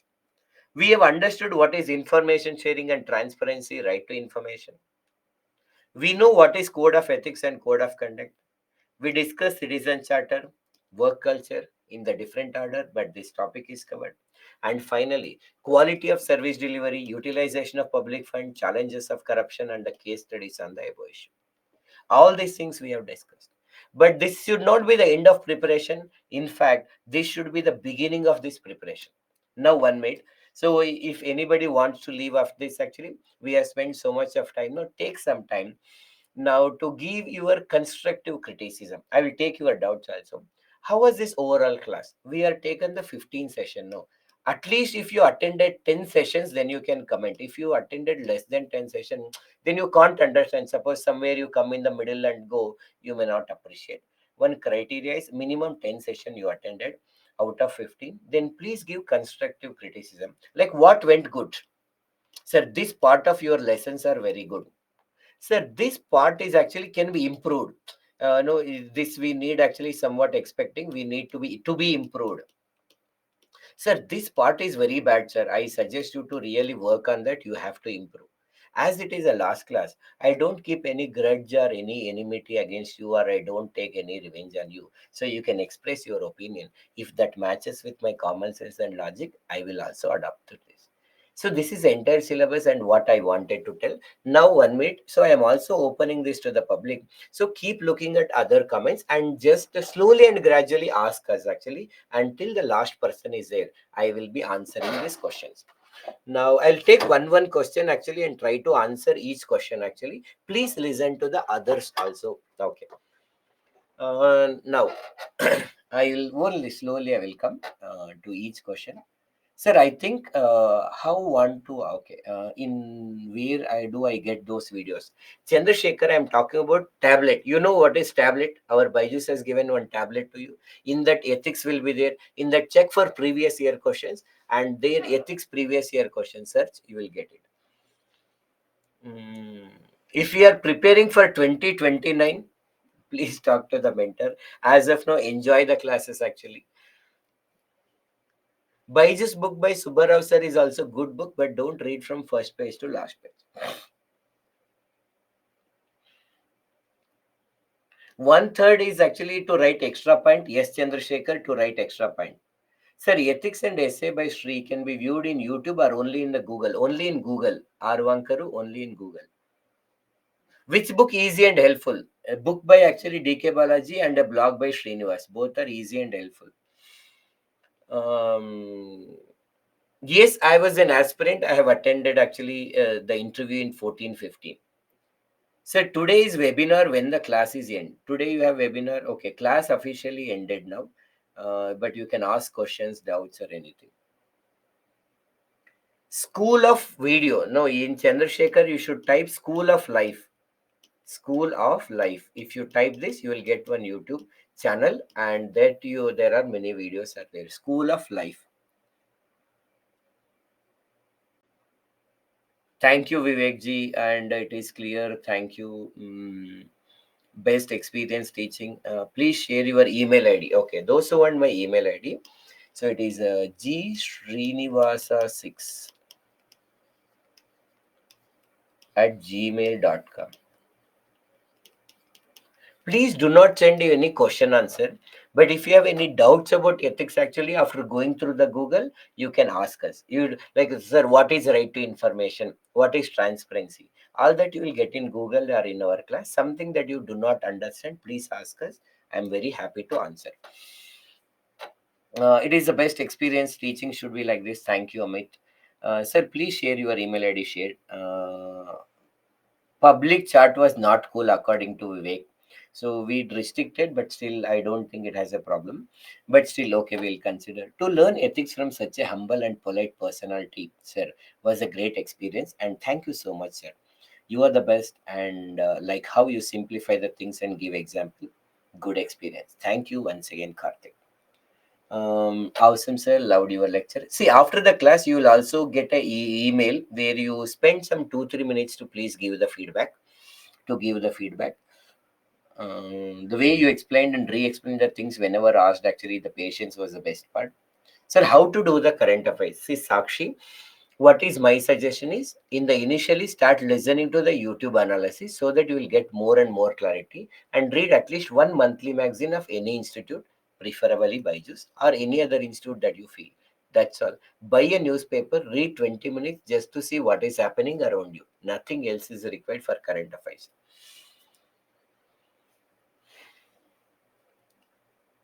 Thank you, Vivek.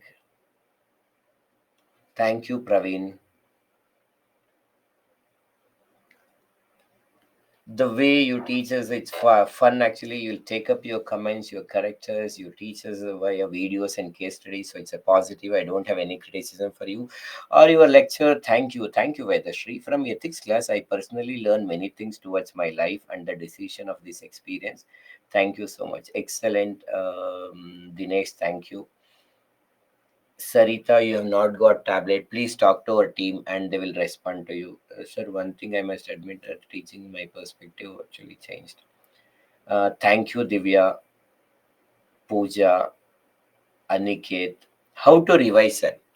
Whenever, that's what, if you made a notes, whenever you public fund, you made a notes, whenever a new subject comes, whenever any news about public fund misuse come, you take the data, revise that, and do this is normally a method of revising. But once in a 1 month or 2 month, make sure that you revise every subject that you have made a notes. Once you made notes, actually you have clarity what to refer, what not to refer. Thank you, Prerana.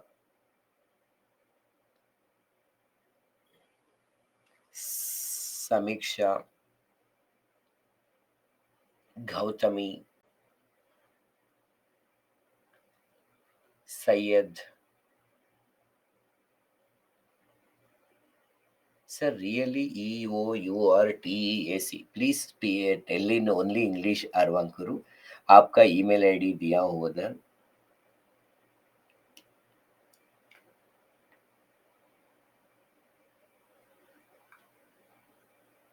Thank you, Gayatri, Navya.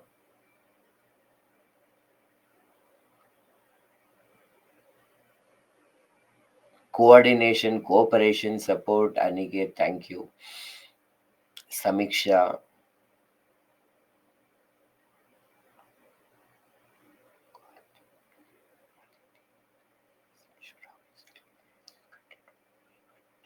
Sessions interesting with simple explanation and example. Thank you, Aditi.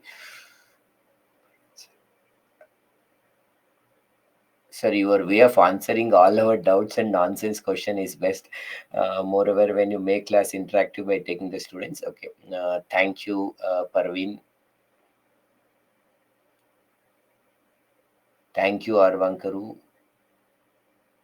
Veninder, Charan, Vikram, Rohit, Gautami.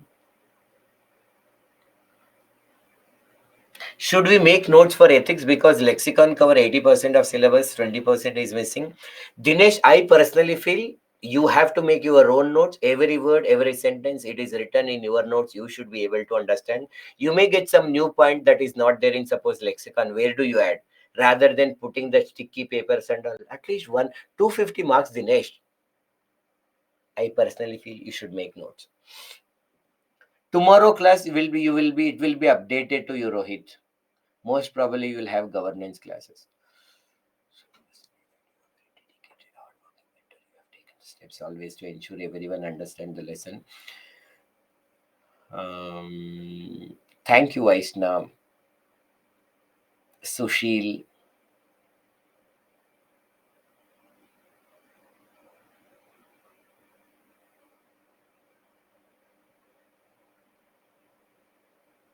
Tomorrow classes, yeah, it start at the same time. If you want to remain in contact, you can email ID. You may email me actually.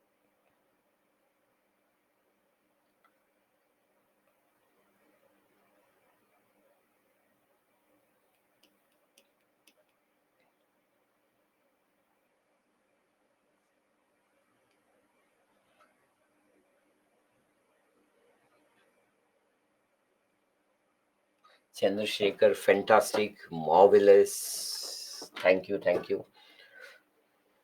Okay, classes will be updated by tomorrow. Okay, thank you, Sakshi. Imperfectly perfect on your own. What is it, Sakshi? Imperfectly perfect.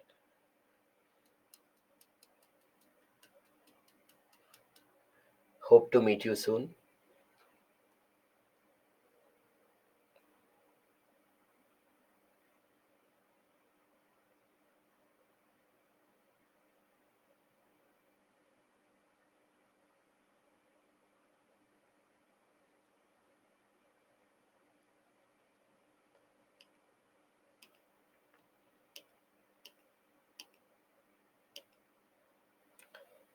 If you have any doubts that is not answered actually, or anything that is missed actually, now you can ask us. Sir, you are from which state? Jhansi Rani, I am from Karnataka. I know Kannada is my mother tongue. And I also stayed in Andhra Pradesh for a few years, so I know Telugu. Hindi I'm learning, and English, as you know, we have learned for this, so to develop in the life or for professional purpose, though it is an alien language. Um, how many question per day should I practice? Dinesh, one question per day. That's all. One mains question per day. If you have a doubt, you can Vivek. Okay, you will definitely have a doubt actually. So please send it.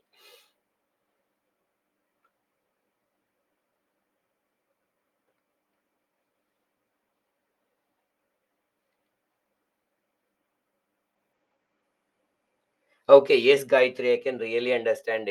As a teacher, one of the best thing that we get is actually the normally, especially those who are in 20s and all, it is difficult to satisfy them in the teaching. But if we can able to do that, and if they appreciate, that gives us so much happiness. That gives us so much happiness, right?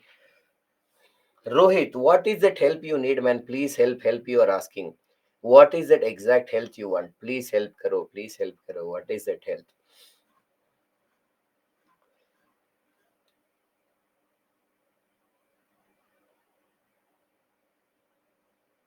Yes, Sakshi. Nobody is perfect. We are all trying to become better. That's all.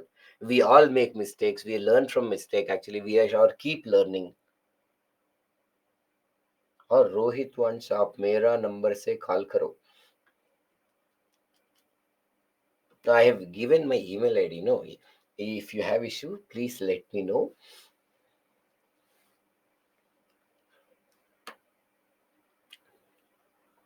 Would tell what is exact issue that you are having. Please help me.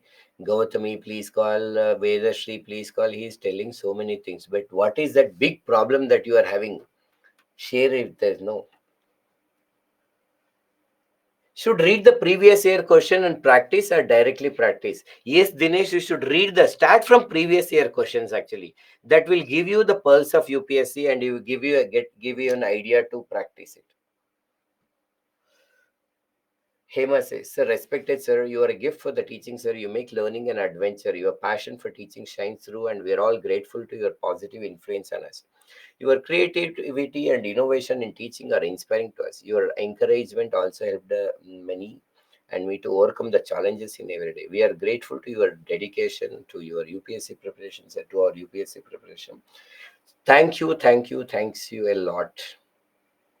Sir, in your email ID, yes is capital or small? Mr. Veninder, in usually email IDs, all the letters are small letters only, according to me. Is it so for others? What do you feel, right? Yes, all are small letters only. Is your PPTs and lecturers are okay to learn and score? As I told you, Navya ji, our classes will help you to understand, but it depends upon how much you practice. And how do you learn? At least one reference book you have to study. Remember, this is a competitive examination and 250 marks are there. It's all about how do you understand, how you are able to inculcate, how do you apply to the different situation. It depends on that factor, Navya ji.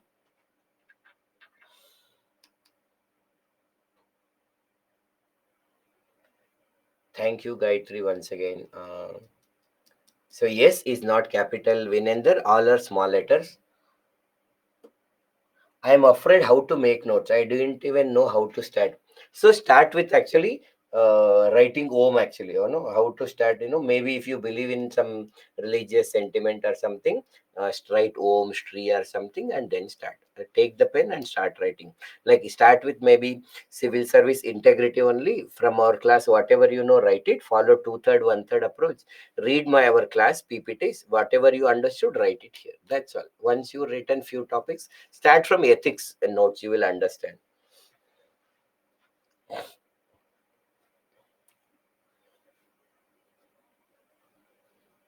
Okay, like I said, first way, there's a little change that can happen in your thought process. And if that happened, that is what the purpose of this paper. And if I can able to achieve that, that's super. Oh, as a good teacher, some students want to wish me Valentine's Day. Thank you.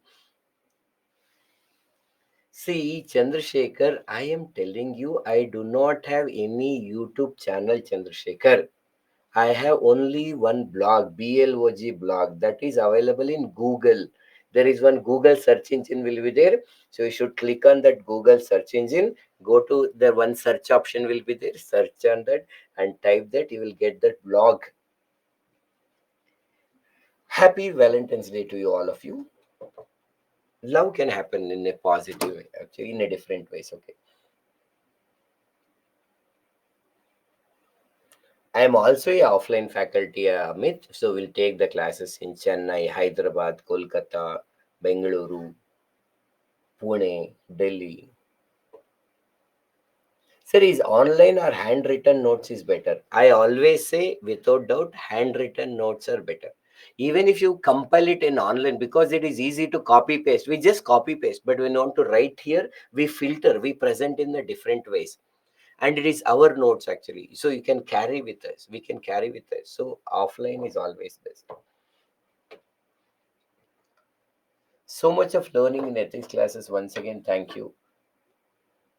How many languages can UPSC aspirant can know? If you know one language, English, that is good to begin with that.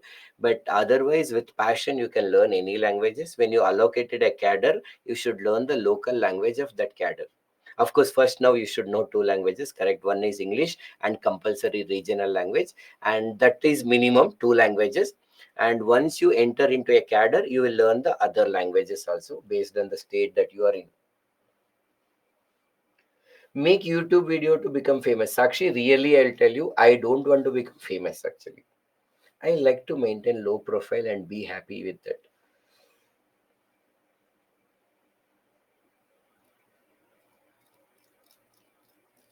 Okay, Veninder, that's fine.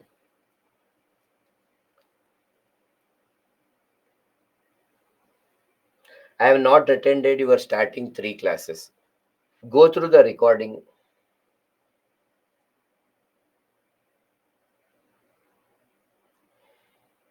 Yes, I have told you know what I've completed in the syllabus are not actually. And if you want to know the blog name, this is my blog name, Ethics and Essay by Sri. Sir, tomorrow class starts at 9 a.m. Batavo sir, please. That will be updated to you, Rohit. They will tell you, they will update you, they will send a mail to you.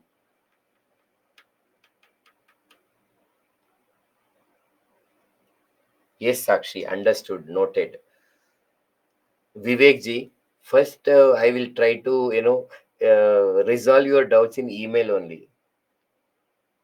That is fine. Thank you. Yes, friends, as the doubts came to an end, actually, as there are no comments, I'll go ahead, but I'll still there are coming, so how essay should I practice? Just read the previous year question. Essay, actually, different faculties may take actually, and for now, yes, just practicing previous year questions may not help you. Along with that, listen to some toppers lecturers actually, are some any classes available, and then you maybe start practicing that. Yes, Chandrasekhar.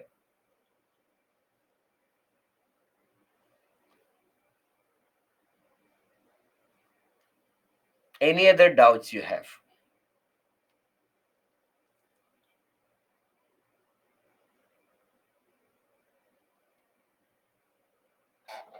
Okay. As the comments come to an end, we'll just end with a normal flow. So these are all the class for our 15 session.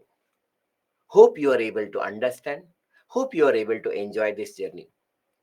If any doubts, issues, or concern, you can email or in my blog, ask anything is it where you can ask there. I'm staying in Bangalore. Yes, Chandrasekhar. So again, thank you for actually active participation, and of course, with your active comments and all, this class was able to become much more better. Once again, thank you for your cooperation. All the best. Enjoy your life. Enjoy your journey of life actually, and journey of UPSC preparation. Thank you. Bye bye.